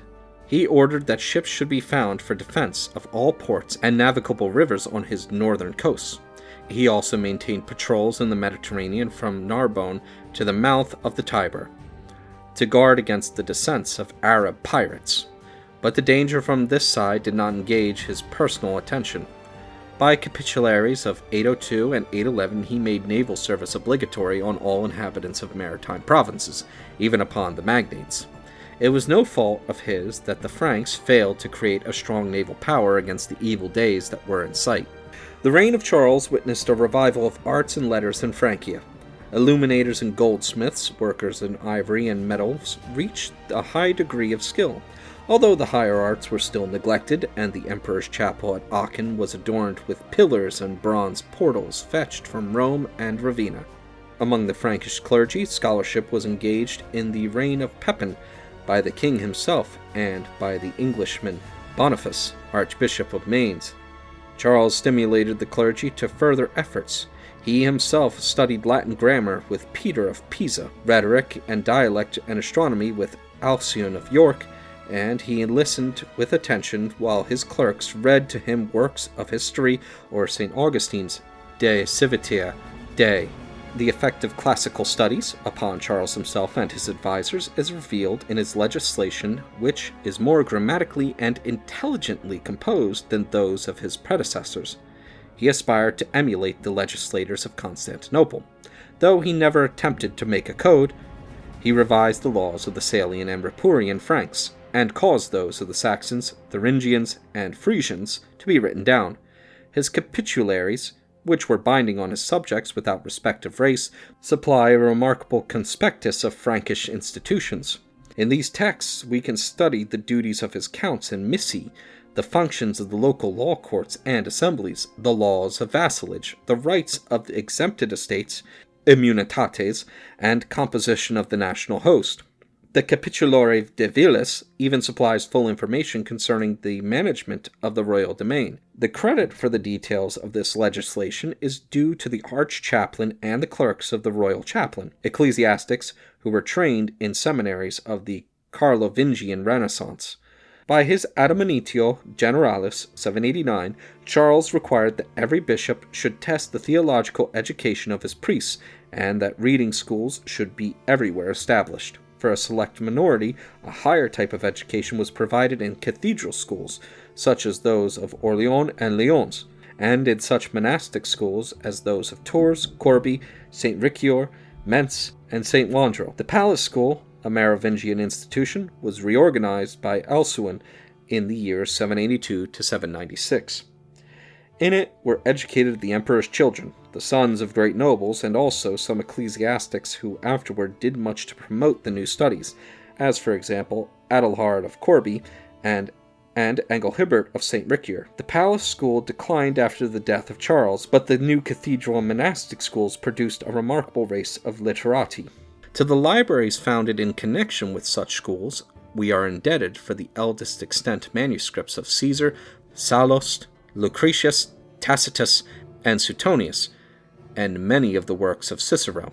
In the emperor's lifetime, and with the encouragement, the text of the Latin Vulgate was restored to a purer form by Alcuin and other scholars. One of these recensions, not the work of Alcuin, was officially recommended to the Frankish bishops by the encyclical De Emendatione Liborum, circa 787. The scholars whom Charles patronized are well remembered as excellent grammarians. In their hands, Latin became once more a polished and flexible medium of literary expression. The thoughts which they expressed in copious prose and verse are often banal pleasantries or insipid exhortations. Alcuin's letters, a few topical poems by Alcuin and Theodulf of Orleans, and the biography of Charles by Lionheart, one of the royal clerks, are the cream of this Carolingian literature. At Aachen he built a palace, of which no trace is left, and a chapel which, with many alterations and restorations, is incorporated in the existing cathedral. He commenced to build another palace at Ingelheim, near Mainz, which was the great bridgehead for his armies, and a third at Nimwegen, near the Saxon border, of which the chapel, consecrated by Leo III, is the only relic. For 3 years, 792 to 794, he settled at Regensburg, the old Bavarian capital, but this step was taken for political and military reasons. At Aachen he was in his homeland. The forests of the neighborhood gave him good hunting. With his sons and his nobles and his bodyguards he bathed and swam in the hot springs which still feed the Kaiserbad. In his dress, as in his pastimes, he affected the old Frankish mode, and he disdained elaborate banquets, preferring a simple, heavy meal at which the staple dish was broiled venison, served to him on the spit by his huntsmen. When business of state was in hand, he was prompt, methodical, and laborious. He prided himself on the magnificent furniture of his chapel and of the decorum with which its services were celebrated. He kept to the end his interest in scholarship and in theology, and left a large library of manuscripts.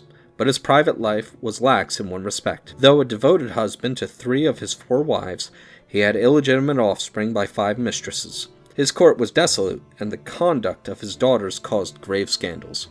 Charles died on January 28, 814, after 4 years of failing health, from an attack of pleurisy. He was buried in the chapel at Aachen, probably in the antique sarcophagus which is preserved there. This, at all events, is the coffin in which his bones were found in 1165, when they were disinterred by Friedrich Barbarossa. On this day in history, December 26, 1776, as part of the American Revolutionary War, in the Battle of Trenton, the Continental Army under General George Washington executes a successful surprise attack and defeats a garrison of Hessian forces serving Great Britain. Included in the following is an excerpt from the 1944 edition of the Encyclopedia Britannica, going over the history of the battles of Trenton and Princeton. These battles in the War of American Independence are noted as the first successes won by Washington in the open field. Following close upon a series of defeats, their effect upon his troops and the population at large was marked. After the capture of Fort Washington on Manhattan Island, on November 16th, 1776, the British general, Sir William Howe, forced the Americans to retreat through New Jersey and across the Delaware into Pennsylvania. Howe then went into winter quarters, leaving the Hessian general, Rall, at Trenton, on the river with a brigade of 1,200 men. Although Washington's army was discouraged by the year's disasters, it could still be trusted for a promising exploit and by reinforcements had been brought up to 6,000 effectives. Ascertaining that the Hessians at Trenton were practically unsupported, the American general determined to attempt their capture. He planned to recross the Delaware with 3 columns, but only his own got across. The passage was made on the night of December 25, 1776, through floating ice to a point 9 miles above the enemy, whom he expected to reach at dawn of the following day, the 26th. Dividing the force of 2,500 men into 2 divisions under Generals Sullivan and Greene, he approached the town by 2 roads, surprised the Hessian outposts, and then rushed upon the main body before it could form effectively. The charge of the American troops and the fire of their artillery and musketry completely disconcerted the enemy. All avenues of retreat being closed and their general mortally wounded, the latter, to the number of 950, quickly surrendered. Elated by this success and eager to harass the enemy's advanced posts at the other points, Washington again crossed the Delaware on December 30th and occupied Trenton. Hearing of this move, Lord Cornwallis at Princeton, 10 miles north of Trenton, marched down with about 7,000 troops upon the Americans on January 2nd, 1770. And drove them across the Assunpink, a stream running east of the town. The Americans, who encamped on its banks that night, were placed in a precarious position, as the Delaware, with no boats at their disposal at that point, prevented their recrossing into Pennsylvania, and all other roads led towards the British lines to the northward. Washington accordingly undertook a bold maneuver.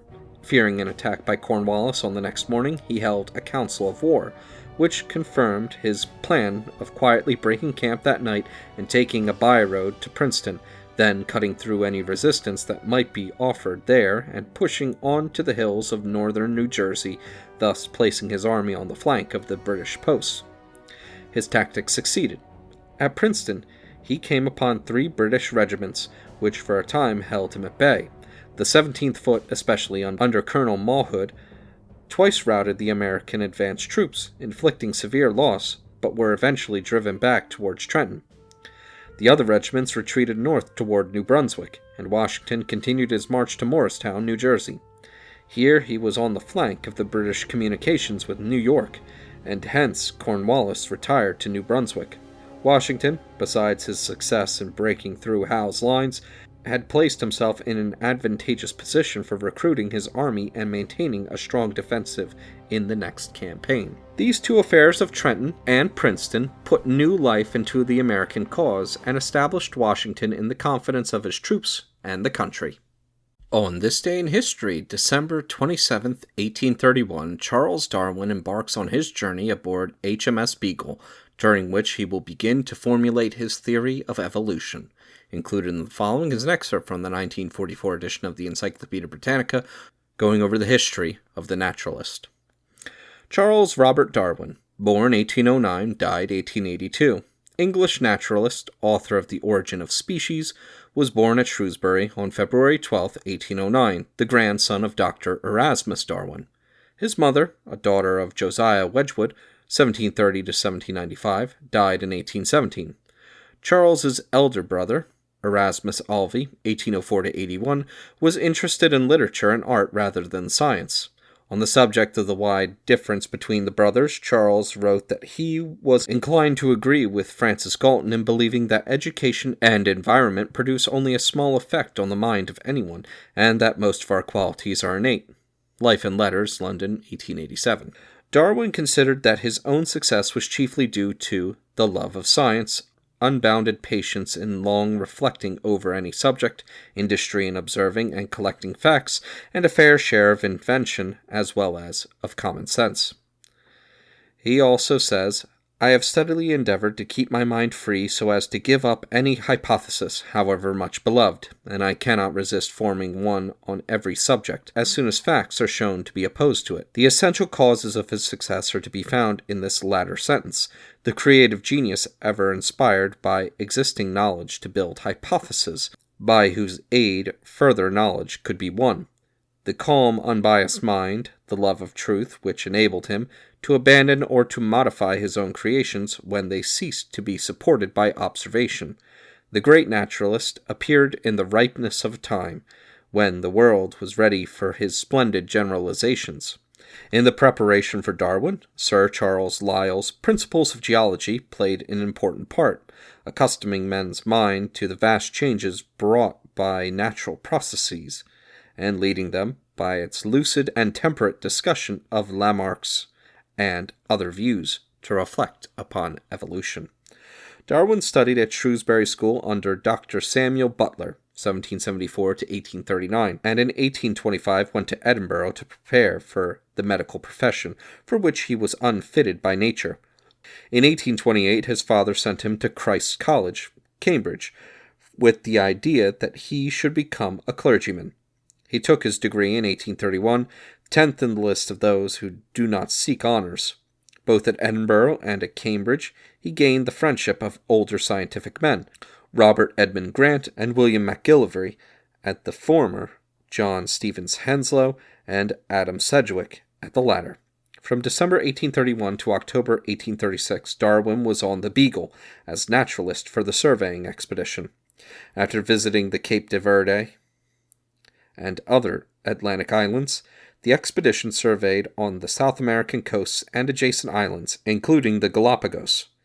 Afterwards, visiting Tahiti, New Zealand, Australia, Tasmania, Keeling Island, Maldives, Mauritius, St. Helena, Ascension, and Brazil. De Verdes and Azores on the way home. His work on the geology of these countries and that on coral islands became the subject of volumes which he published after his return, as well as his Journal of a Naturalist, and his other contributions to the official narrative. The voyage was the real preparation for his life work. His observations on the relation between animals in islands and those on the nearest continent, and between living animals and those most recently extinct and found fossil in the same country, related but not the same, led to him to reflect upon the modification of a species. He had also been much impressed by the manner in which closely allied animals replace one another in proceeding southwards in South America. His pocketbook for 1837 contains the words, "In July opened the first notebook on transmutation of species. Had been greatly struck from about the month of previous March, while still on the voyage and just over 28 years old, on character of South American fossils and species on Galapagos archipelago. These facts, especially latter, origin of all my views." From 1838 to 1841 he was secretary of the Geological Society, and saw a great deal of Sir Charles Lyell, to whom he dedicated the second edition of his journal. In January 1839 he married his cousin Emma Wedgwood. They lived in London until 1842, when they moved to Down, which was Darwin's home for the rest of his life. From 1846 to 1854 he was chiefly engaged upon 4 monographs on the recent and fossil cirripede Crustacea, Royal Society, 1851 to 1854, and Paleontography Society, 1851 and 1854. Soon after opening his notebook in 1837, he began to collect facts bearing upon the formation of the breeds of domestic animals and plants, and quickly saw that selection was the keystone of man's success.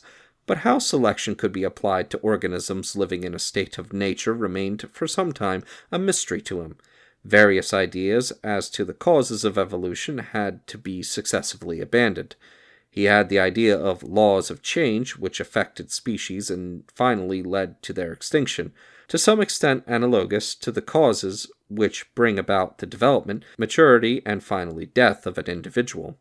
He also had the conception that species must give rise to other species or else die out, just as an individual dies unrepresented if it bears no offspring. In October 1838, he read Malthus on Population. and, his observations having long since convinced him of the struggle for existence, it at once struck him that under these circumstances favorable variations would tend to be preserved, and unfavorable ones to be destroyed. The result of this would be the formation of a new species. Here, then, I had a theory by which to work. In June 1842 he wrote out a sketch, which in 1844 he expanded to an essay of 231 pages folio. The idea of progressive divergence as an advantage in itself, because the competition is most severe against organisms most closely related, did not occur to him until long after. In January 1844 he wrote to his friend, Sir Joseph Hooker, "At last gleams of light have come, and I almost convinced, quite contrary to the opinion I started with, that species are not, it is like confessing a murder, immutable." In 1857 he explained his views to the great American botanist, Asa Gray, in a letter which afterwards became classical. He had completed about half of a third and far more expanded treatise, when, in June 1858, he received a manuscript from A.R. Wallace, who was then at Ternate in the Moluccas. Wallace wanted Darwin's opinion on the manuscript, which he had asked should be forwarded to Lyell. Darwin was much startled to find in the essay a complete abstract of his own theory of natural selection. He wrote to Lyell, "Your words have come true with a vengeance, that I should be forestalled." He placed himself in the hands of Lyell and Hooker, who decided to send Wallace's essay to the Linnean Society, together with an abstract of Darwin's work, which they asked him to prepare, the joint essay being accompanied by an explanatory letter to the secretary. The title of the joint communication was On the Tendency of Species to Form Varieties, and on the perpetuation of varieties and species by natural means of selection. It was read on July 1st, 1858, and appears in the Linnean Society Journal, Zoology, for that year.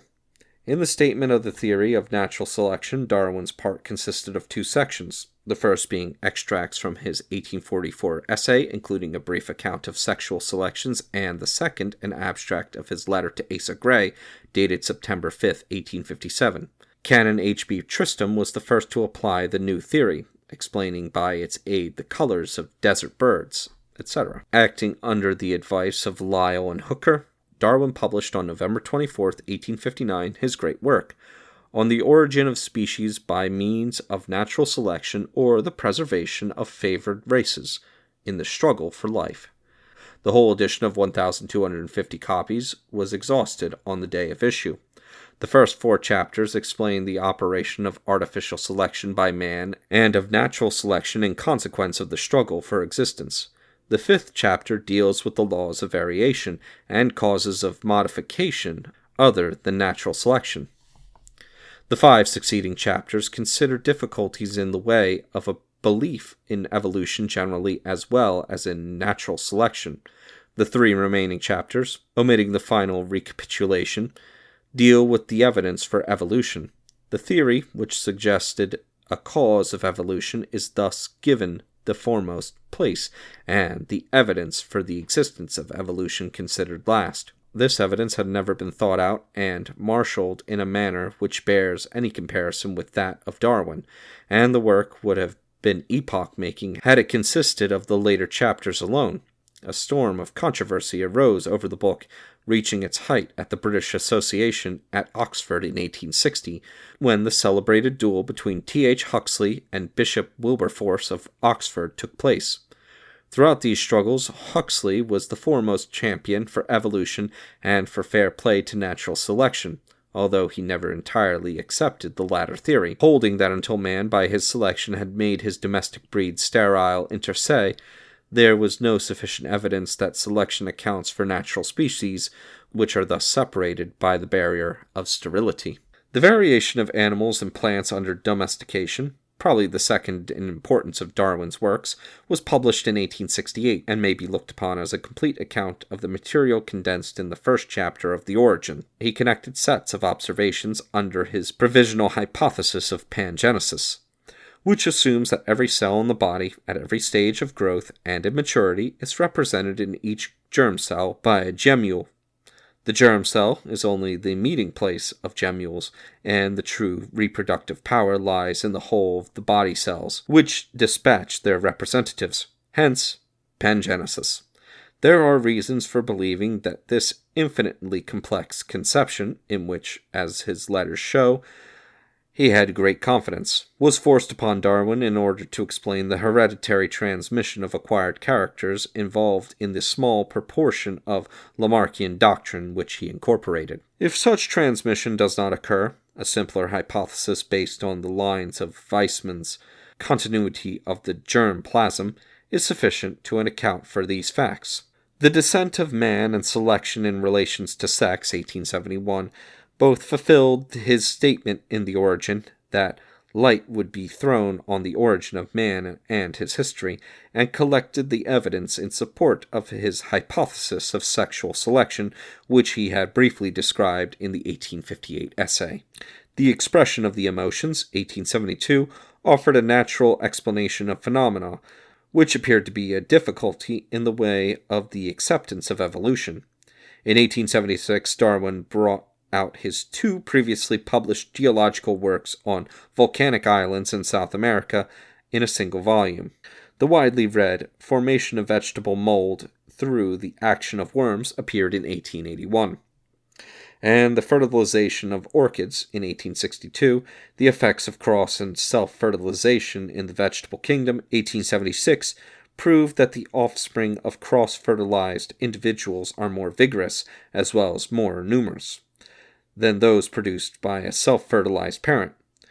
Different Forms of Flowers on Plants of the Same Species, 1877, demonstrates that each different form, although possessing both kinds of sexual organs, is especially adapted to be fertilized by the pollen of another form, and that when artificially fertilized by pollen from a plant of its own form, less vigorous offspring are produced. Climbing plants and insectivorous plants were published in 1857, and The Power of Movement in Plants in 1880. Darwin died on April 19, 1882, and was buried in Westminster Abbey on the 26th. 2 daughters and 5 sons survived him, 4 of the latter becoming prominent in the scientific world. Sir George Howard, 1845 to 1912, who became professor of astronomy and experimental philosophy at Cambridge. Sir Francis, 1848 to 1925, distinguished botanist. Leonard, 1850 to 1943, a major in the Royal Engineers, and afterwards well known as an economist and eugenist. And Sir Horace, 1851 to 1928, civil engineer. On this day in history, December 28, 1832, John C. Calhoun becomes the first Vice President of the United States to resign. He resigned after being elected senator from South Carolina.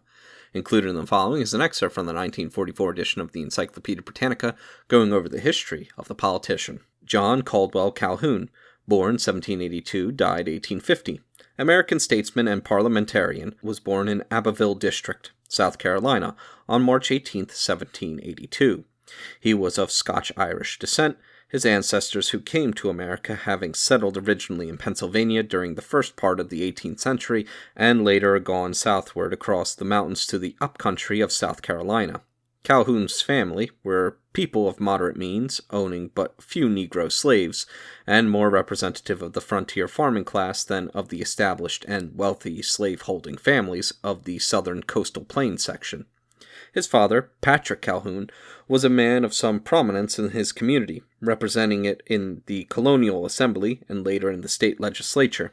Calhoun's mother's name was Martha Caldwell.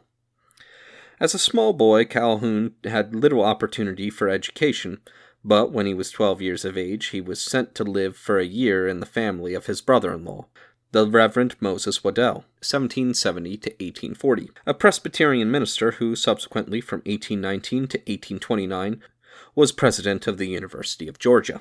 Later, under the direction of Reverend Waddell, he prepared for college, entering the junior class at Yale in 1802. In 1804, he graduated from Yale with distinction and commenced the study of law at a law school at Litchfield, Connecticut. Thereafter, he completed his law studies in a law office in Charleston, South Carolina, and in 1807 was admitted to the bar and began practice in his native Abbeville district. Almost at once he entered politics. In 1808 and 1809 he was a member of the South Carolina legislature, and from 1811 to 1817 he served as a member of the House of Representatives of the national legislature. In the year that Calhoun entered Congress, he was married to a wealthy cousin, Florid Benu Calhoun, whose family was identified with the Charleston aristocracy, and this, together with the acquisition of a plantation and Negroes, associated Calhoun's interest with those of the slaveholding and propertied classes of the South. However, when he ran for Congress in 1811, he advocated a warlike policy against Great Britain more as a representative of the frontier, which was not concerned with British interference with shipping, but thought that her influence among the Indians was inimical to the western expansion of the United States. When Calhoun entered Congress, Henry Clay was the Speaker of the House, and one of the leaders of the groups that was eager for war with England. Clay named Calhoun to a place on the important Committee of Foreign Affairs. This committee, of which Calhoun soon became the dominating member, recommended the adoption of resolutions urging war with England. These resolutions were adopted by the House of Representatives, and it is estimated that no other two members of Congress were more influential in precipitating the War of 1812 than were Clay and Calhoun. During the period of the embargo and during the War of 1812, manufacturing thrived in America, but with peace between the United States and Great Britain and the termination of the Napoleonic regime on the continent of Europe, the American manufactories began to feel the effects of European competition. In discussion of the tariff proposals that resulted, Calhoun in 1816 delivered a speech in favor of protection. Even after this speech was cited by his opponents in subsequent tariff controversies as evidence of his inconsistency as an opponent of the protection. At this time, Calhoun also advocated internal improvements and was an exponent of the nationalism advocated by the younger men of the West who were intent upon building up the section of the country and developing its resources. In 1817, Calhoun became Secretary of War in Monroe's cabinet, the duties of which office he is credited with having performed with much ability. Following his service in Monroe's cabinet, he was, in 1824, elected Vice President of the United States and again re-elected in 1828.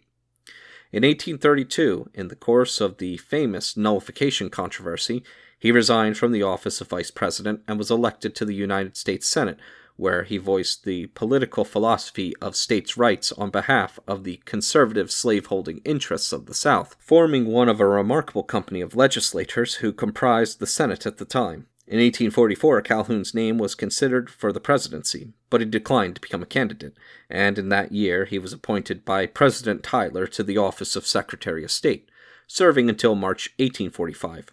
Upon his retirement as Secretary of State, he returned to the Senate, where he remained until he died in 1850. His extraordinary faculties of mind were applied very arduously to the fundamental principles of the American governmental structure, and he is justly looked upon as one of the most astute of political thinkers among the public men of the United States. The significance of his career, aside from his endeavors for supremacy in the field of national politics at a time when affairs were in the hands of men of striking personalities and unusual capacities, lies in his advocacy of the doctrine of states' rights, as it related to the interests of the slave-owning aristocracy of the South and of the concomitant theory of nullification. It has been sometimes thought that Calhoun's political philosophy was developed as a result of his failure to attain a dominating position in the national government and to achieve the presidency of the United States, to which it is said he aspired, and that he naturally turned his energies to strengthening those political entities, his own state and his own section, in which he had come to occupy a place of supremacy. It is, however, more reasonable to explain his support of the theories to which he adhered upon the ground that they were the result of a class and economic consciousness of the group to which he belonged as an integral part and which as leader he was called upon to defend in the realm of political thought. The South, as a section, was losing its place of dominance politically and economically, and, in addition, was on the defensive with respect to the morality of the institution of slavery. Calhoun's philosophy served to check the opposing forces with a threat and, eventually, when put into practice by secession, precipitated civil war.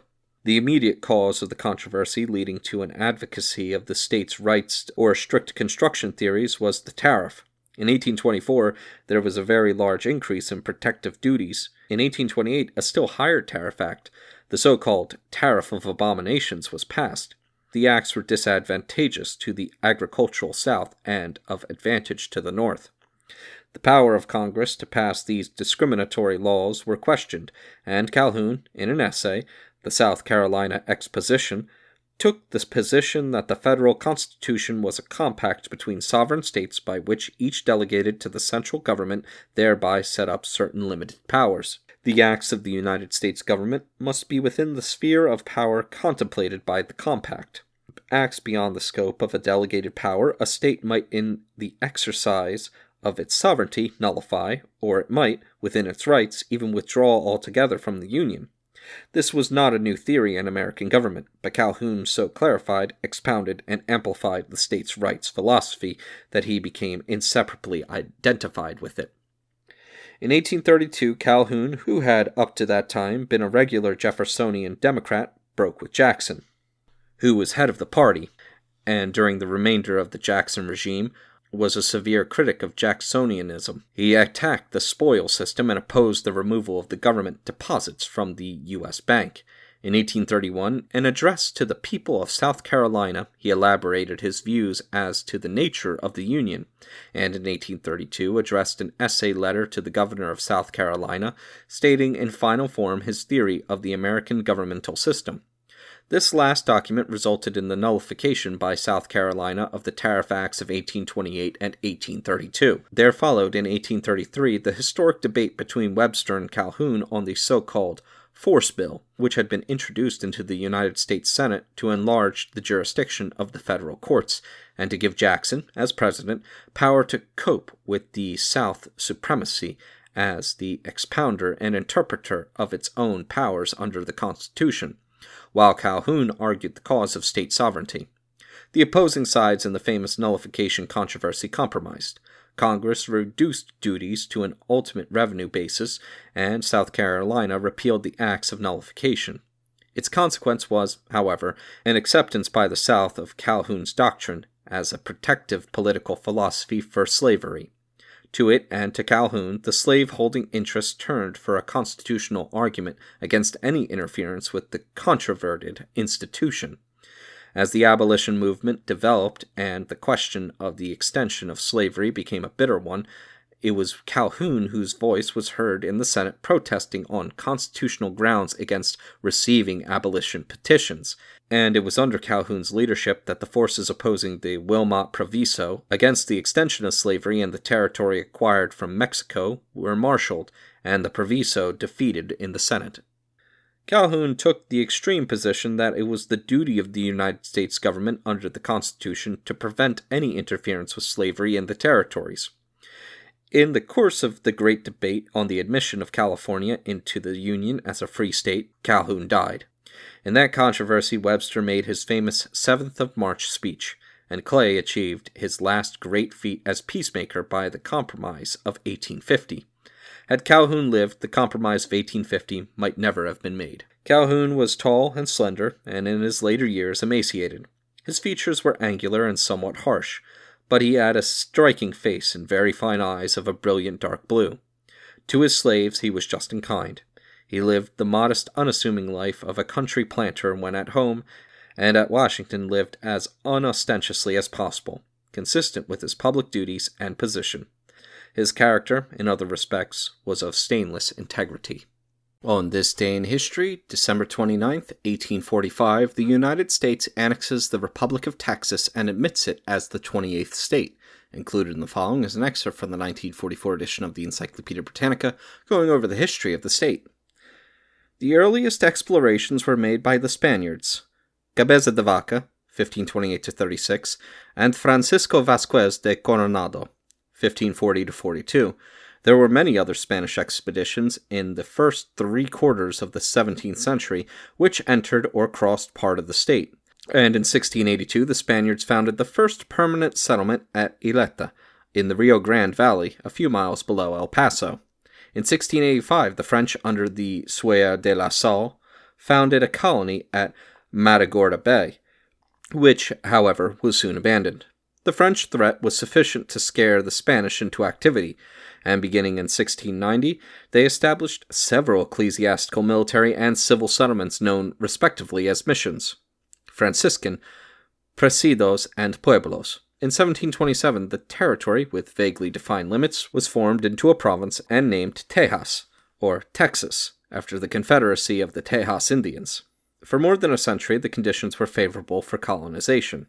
The French in Louisiana proved peaceable neighbors, and that province, both under French to 1763 and under Spanish rule 1763 to 1803, served as a protection against the English. Spain failed to take advantage of this favorable period, however, and it was lost after the United States purchased Louisiana in 1803. 3 abortive Anglo-American invasions during the first few years of the century indicated the future trend of events. The first, under Philip Nolan, in 1799 to 1801, was poorly supported and was crushed without difficulty. The second, under Bernardo Gutierrez and Augustus McGee, 1812 to 13, captured San Antonio and defeated several Mexican armies, but was finally overpowered. The third, under James Long, 1819 to 21, was less formidable. The United States claimed the eastern part of Texas, basing the claim on the Louisiana Purchase, but by the Treaty of Florida with Spain, finally ratified in 1821, these claims were given up and the eastern and northern boundaries were fixed as follows: the Sabine River, the 94th meridian, approximately, the Red River, the 100th meridian, the Arkansas River, and the 42nd parallel. So far as Spain was concerned, this was only a form, insomuch as Mexico, of which Texas was a part, was just completing its long struggle for independence, 1810 to 21. In 1821, also, Stephen F. Austin established the first permanent Anglo-American settlement at San Felipe de Austin on the Brazos River. This was followed by extensive immigration from the United States during the period of Mexican rule. Difficulties arose between the Americans, especially the members of Edward's colony around Nacogdoches, and the Spanish settlers who were there before the Americans came. There was also a federal decree in 1830 forbidding further immigration into the colony, while lavish grants of land were made to Mexican favorites. A convention at San Felipe de Austin in 1835 organized a provisional government with Henry Smith, who desired independence, as governor and Sam Houston as major general of the armies of Texas, and 2 commissioners were elected to seek aid in the United States. Hostilities had already begun, armed conflicts having taken place at Velasco, Anahuac, and Gonzales over customs regulations and attempts on the Mexicans to disarm the American settlers. A Mexican army under General Cos, which had marched into Texas to disarm the Texans, was driven out of San Antonio, but early in 1836, Santa Anna, with a larger army, returned to lay siege to the city. On March 6, the Alamo, in which the garrison of 183 defenders had taken refuge, fell with the slaughter of every man. On the 20th, the Mexicans captured the Texas general, Fannin, and his force of 371 men, and a week later shot them all except 20 that had escaped. Houston had assumed active command and retreated before Santa Anna until he reached the San Jacinto River, where he turned and dealt the Mexicans a crushing blow which brought the war to an end. Santa Anna himself was captured. The weakness of the Mexican liberals and the necessity of security aid in the states led the Austin Party to abandon their opposition to independence, and on March 2nd a convention had assembled at the town of Washington and adopted a Declaration of Independence. On the 17th, a Republican Constitution was adopted, and in September 1836, Houston was elected the first president. In 1837, the independence of the Republic was recognized by the United States, Great Britain, France, and Belgium. Standing alone, the Republic faced many difficulties. Mexico had by no means accepted the independence of declaration and threatened continual hostilities. There were troubles with the various Indian tribes. The public debt mounted, and the Texas paper dollar fell in value to about 2 cents. It was generally admitted that the United States desired to annex Texas, but the question was bound up with that of slavery over which the Union was divided. In March 1845, Congress passed a joint resolution offering statehood to Texas, and this the Texans gladly accepted. The United States was to settle all questions of boundaries with foreign countries, while Texas was to retain all its vacant and unappropriated public lands. The formal admission occurred in December 1845. Texas had claimed the Rio Grande to its source as its western boundary, although as a political division of Mexico, its limits had never extended further west than the Nueces and the Medina. The United States asserted the Rio Grande claim and prepared to defend it. At the same time, the Mexican government considered the annexation, regardless of the boundary question, a declaration of war by the United States. In the Treaty of Guadalupe Hidalgo, 1848, which ended the war, Mexico accepted the Rio Grande boundary.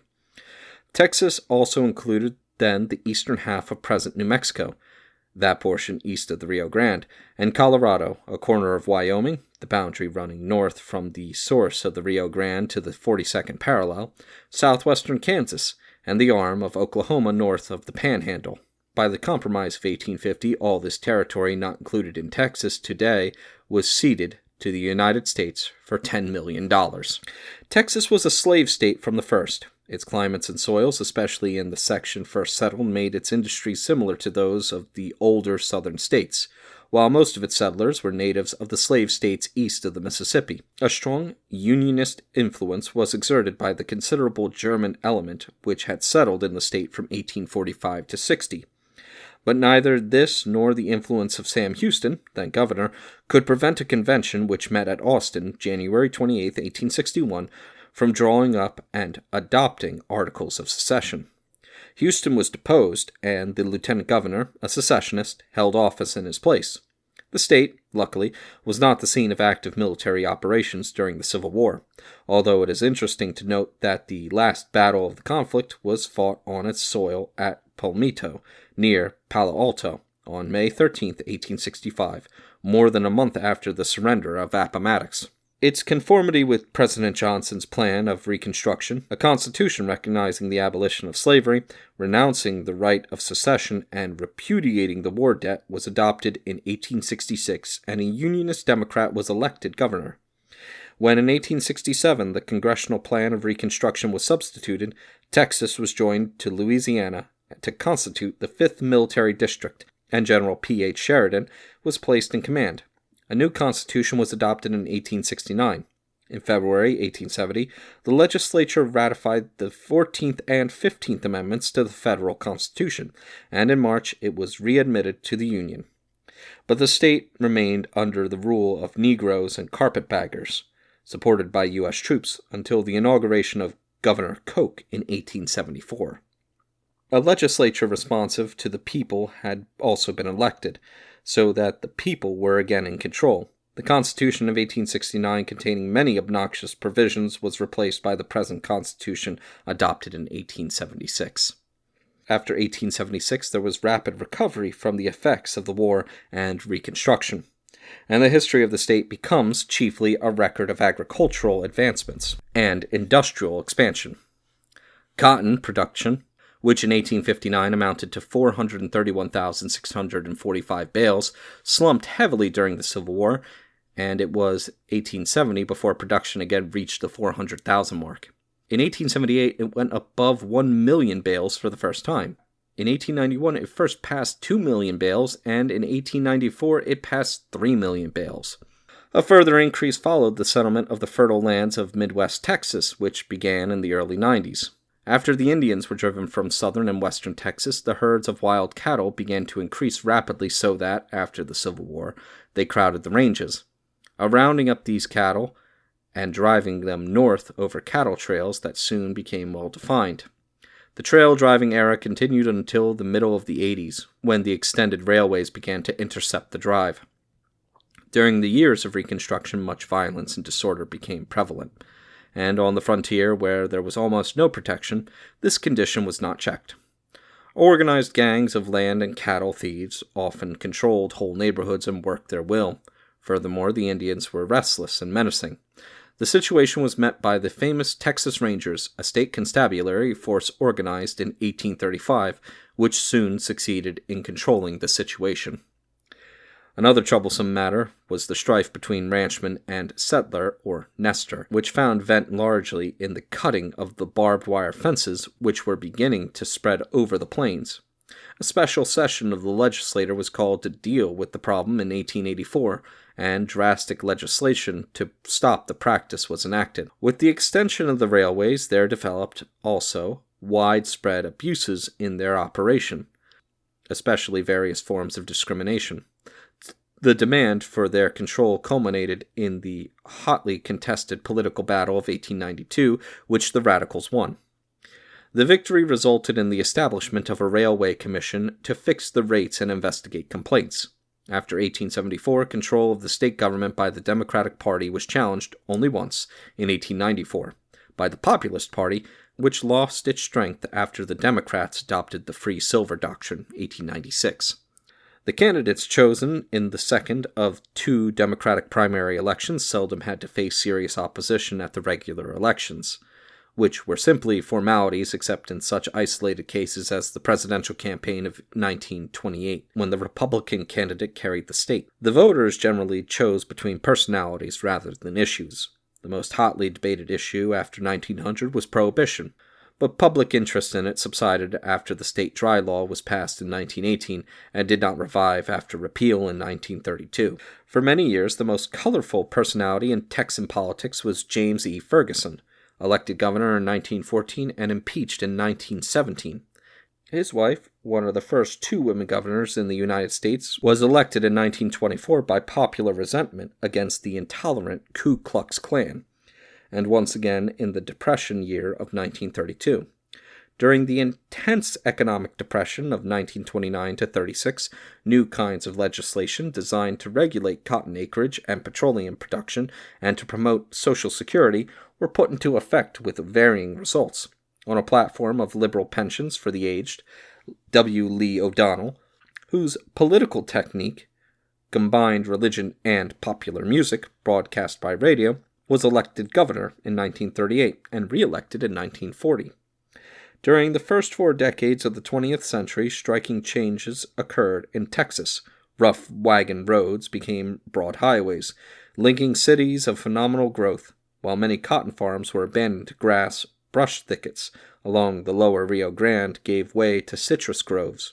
Wherever petroleum was discovered, new towns sprang up overnight. The beginnings of industrialization were seen, and the power once held by cattle barons and railroad companies passed to public utility and oil corporations. On this day in history, December 30th, 1813, as part of the War of 1812, British soldiers burned Buffalo, New York. Included in the following is an excerpt from the 1944 edition of the Encyclopedia Britannica, going over the history of the city. The first white men to visit the site of Buffalo were undoubtedly the adventurous French trappers and various Jesuit missionaries. On the east bank of the Niagara River, at the mouth of the Cayuga Creek, La Salle in 1679 built his ship, the Griffin, and at the mouth of the river built Fort Conti, which, however, was burned in the same year. In 1687, Marquis Denonville built at the mouth of the river a fort which was named in his honor and was the predecessor of the fortifications on or near the same site later called Fort Niagara. The neighborhood was the scene of military operations up to the close of the Revolutionary War.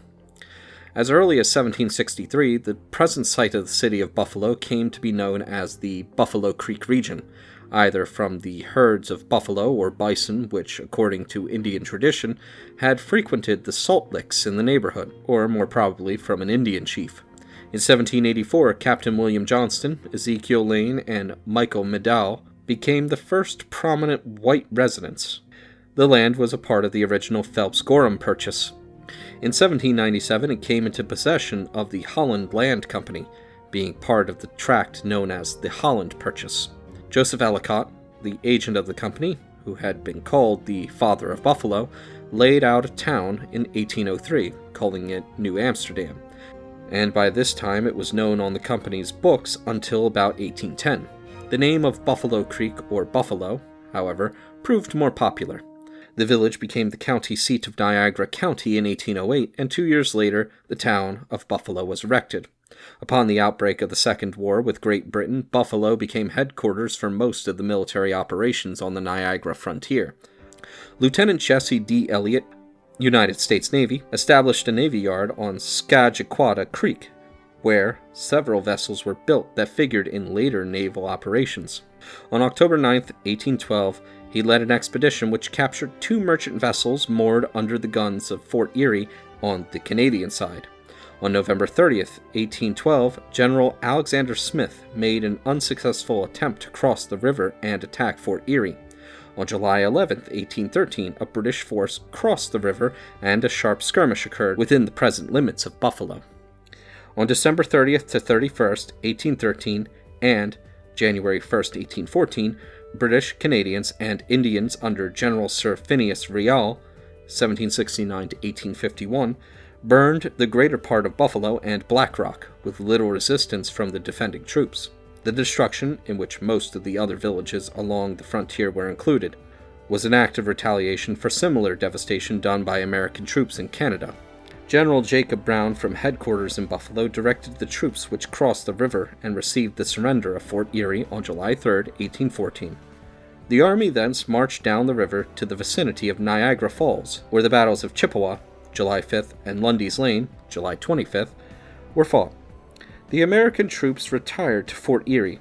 A strong attack by the British was repulsed on October 15th, a portion of the fort being blown up. On September 17th, a sortie of the Americans against the British camp resulted in the abandonment of the siege for the time being. Another advance by the Americans as far as Chippewa was turned back in October, and on November 5, 1814, a Major General Izard abandoned Fort Erie and withdrew across the river to Buffalo. After the war, Buffalo was rapidly built. It was incorporated as a village in 1816.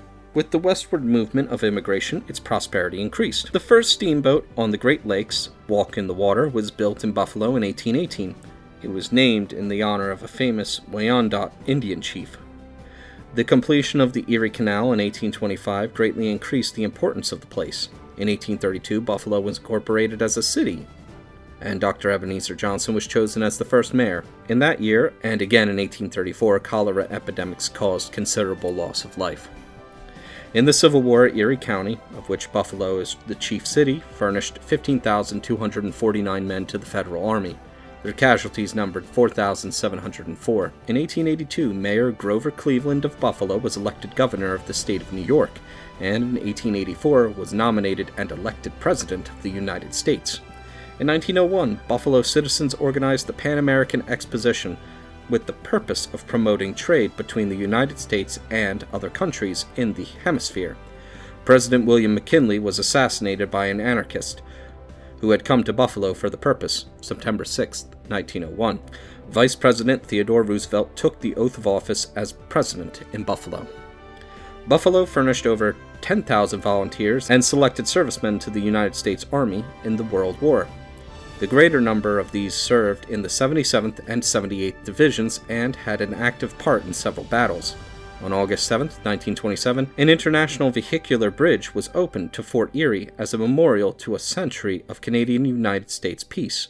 In July 1932, the city celebrated its centennial with an exposition. Recent construction includes a new city hall and a federal building. On this day in history, December 31st, 1600, the British East India Company is chartered. Included in the following is an excerpt from the 1944 edition of the Encyclopedia Britannica, going over the history of the company. East India Company, an incorporated company for exploiting the trade with India and the Far East. In the 17th and 18th centuries, East India Companies were established by England, Holland, France, Denmark, Scotland, Spain, Austria, and Sweden. The English, the most important of these, survived until it handed over its functions to the British government in 1858. It was founded at the end of the 16th century in order to compete with the Dutch merchants, who had obtained a practical monopoly of the trade with the Spice Islands and had raised the price of pepper from 3 shillings to 8 shillings per pound. Queen Elizabeth incorporated it by royal charter dated December 31st, 1600, under the title of the Governor and Company of Merchants of London Trading into the East Indies. This charter conferred the sole right of trading with the East Indies, i.e., with all countries lying beyond the Cape of Good Hope or the Straits of Magellan, upon the company for a term of 15 years. Unauthorized interlopers were liable to forfeiture of ships and cargo.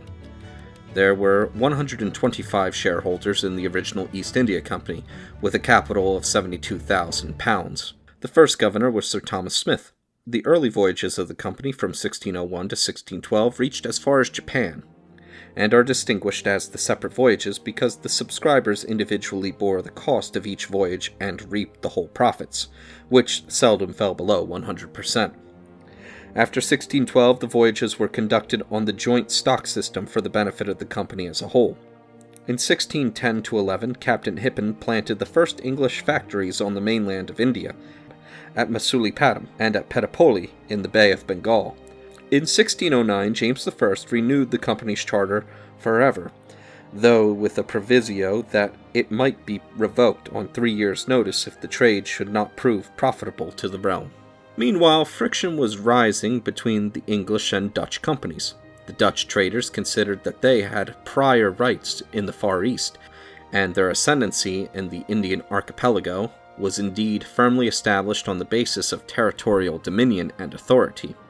In 1613, they made advances to the English company with a suggestion for cooperation, but the offer was declined, and the next few years were fertile in disputes between the armed traders of both nations. In 1619 was ratified a treaty of defense to prevent disputes between the English and Dutch companies. When it was proclaimed in the East, hostilities solemnly ceased for a space of an hour, while the Dutch and English fleets, dressed out in all their flags and with yards manned, saluted each other. But the treaty ended in the smoke of the stately salutation, and perpetual and fruitless contentions between the Dutch and English companies went on just as before. In 1623, these disputes culminated in the Massacre of Amboina, where the Dutch governor tortured and executed the English residents on a charge of conspiring to seize the fort. Great and lasting indignation was aroused in England, but it was not until the time of Cromwell that some pecuniary reparation was exacted for the heirs of the victims. The immediate result was that the English company tactfully admitted the Dutch claims to a monopoly of the trade in the Far East and confined their operations to India and adjoining countries. The need for good ships for the East Indian trade had led the company in 1609 to construct their dockyard at Deptford, from which, as Monson observes, dates the increase of great ships in England. Down to the middle of the 19th century, the famous East Indiamen held unquestioned preeminence among the merchant vessels of the world. Throughout the 17th century, they had to be prepared at any moment to fight not merely Malay pirates, but the armed trading vessels of their Dutch, French, and Portuguese rivals. Many such battles, usually with successful results, are recorded in the company's history. It was not until it had been in existence for more than a century that the English East India Company obtained a practical monopoly on the Indian trade. In 1635, a year after the Great Mogul had granted it the liberty of trading throughout Bengal, Charles I issued a license to Corton's rival association, known as the Asada Merchants, on the ground that the company had neglected English interests. The practical methods of their rivals disgraced the company with the Mughal officials, and a modus vivendi was only reached in 1649. In 1657, Cromwell renewed the charter of 1609, providing that the Indian trade should be in the hands of a single joint stock company. The new company thus formed bought up the factories, forts, and privileges of the old one. It was further consolidated by the fostering care of Charles II, who granted it 5 important charters. From a simple trading company, it grew under his reign into a great chartered company, to use the modern term, with the right to acquire territory, coin money, command fortresses and troops, form alliances, make war and peace, and exercise both civil and criminal jurisdiction. It is accordingly in 1689, when the 3 presidencies of Bengal, Madras, and Bombay had lately been established, that the ruling career of the East India Company begins. From this moment, the history of the transactions of the East India Company becomes the history of British India. Here, we shall only trace the later changes in the constitution of the ruling body itself. The great prosperity of the company under the Restoration and the immense profits of the Indian trade attracted a number of private traders, both outside merchants and dismissed or retired servants of the company, who came to be known as interlopers. In 1683, the case of Thomas Sandys, an interloper, raised the whole question of the royal prerogative to create a monopoly of the Indian trade. The case was tried by Judge Jeffreys, who upheld the royal prerogative, But in spite of his decision, the custom of interloping continued and laid the foundation of many great fortunes. By 1691, the interlopers had formed themselves into a new society, meeting at Dowgate, and rivaling the old company. The case was carried before the House of Commons, which declared in 1694 that all the subjects of England have equal rights to trade in the East Indies unless prohibited by an Act of Parliament. This decision led up to the Act of 1698, which set up a new East India Company in consideration of a loan of £2 million to the state. The old company subscribed £315,000 and became the dominant factor in the new body, while at the same time it retained its charter for 3 years, its factories, forts, and assured position in India. The rivalry between the two companies continued both in England and in India, until they were finally amalgamated by a tripartite indenture between the companies and Queen Anne, 1702, which was ratified under the Godolphin Award, 1708. Under this award, the company was to lend the nation £3,200,000, and its exclusive privileges were to cease at 3 years' notice, after this amount had been repaid. But by this time, the need for permanence in the Indian establishment began to be felt, while Parliament would not relinquish its privilege of milking the company from time to time. In 1712, an act was passed continuing the privileges of the company even after their funds should be redeemed. In 1730, the charter was prolonged until 1766, and in 1742, the term was extended until 1783, in return for the loan of £1 million. This $1 million was required for the war with France, which extended to India and involved the English and French companies there in long-drawn hostilities, in which Dupleix and Clive became prominent. So long as the company's chief business was that of trade, it was left to manage its own affairs. The original charter of Elizabeth had placed its control in the hands of a governor and a committee of 24, the chairman and court directors of London exercising unchecked control over their servants in India. But after Clive's brilliant victory at Plassey, 1757, had made the company a ruling power in India, it was considered essential that the British government should have some control over the territories thus acquired. Lord North's Regulating Act, 1773, raised the governor of Bengal, Warren Hastings, to the rank of Governor-General, and provided that his nomination, though made by a court of directors, should in future be subject to the approval of the Crown. In conjunction with the Council of Four, he was entrusted with the power of peace and war. A Supreme Court of Judicature was established, to which the judges were appointed by the Crown. The legislative power was conferred on the Governor-General and his council. In 1784, Pitt's India Bill created a Board of Control, as a department of the English government, to exercise political, military, and financial superintendence over the British possessions in India. The bill first authorized the historical phrase Governor-General in Council. From this date, the direction of Indian policy passed definitely from the company to the Governor-General in India and the Ministry in London. In 1813, Lord Liverpool passed a bill which gave the Board of Control authority over the company's commercial transactions and abolished its monopoly of Indian trade. The monopoly of the valuable trade with China, chiefly in tea, was ended by Earl Grey's Act of 1833. It properly was then secured on the Indian possessions, and its annual dividends of 10 guineas per 100 pounds of stock were made a charge upon the Indian revenue.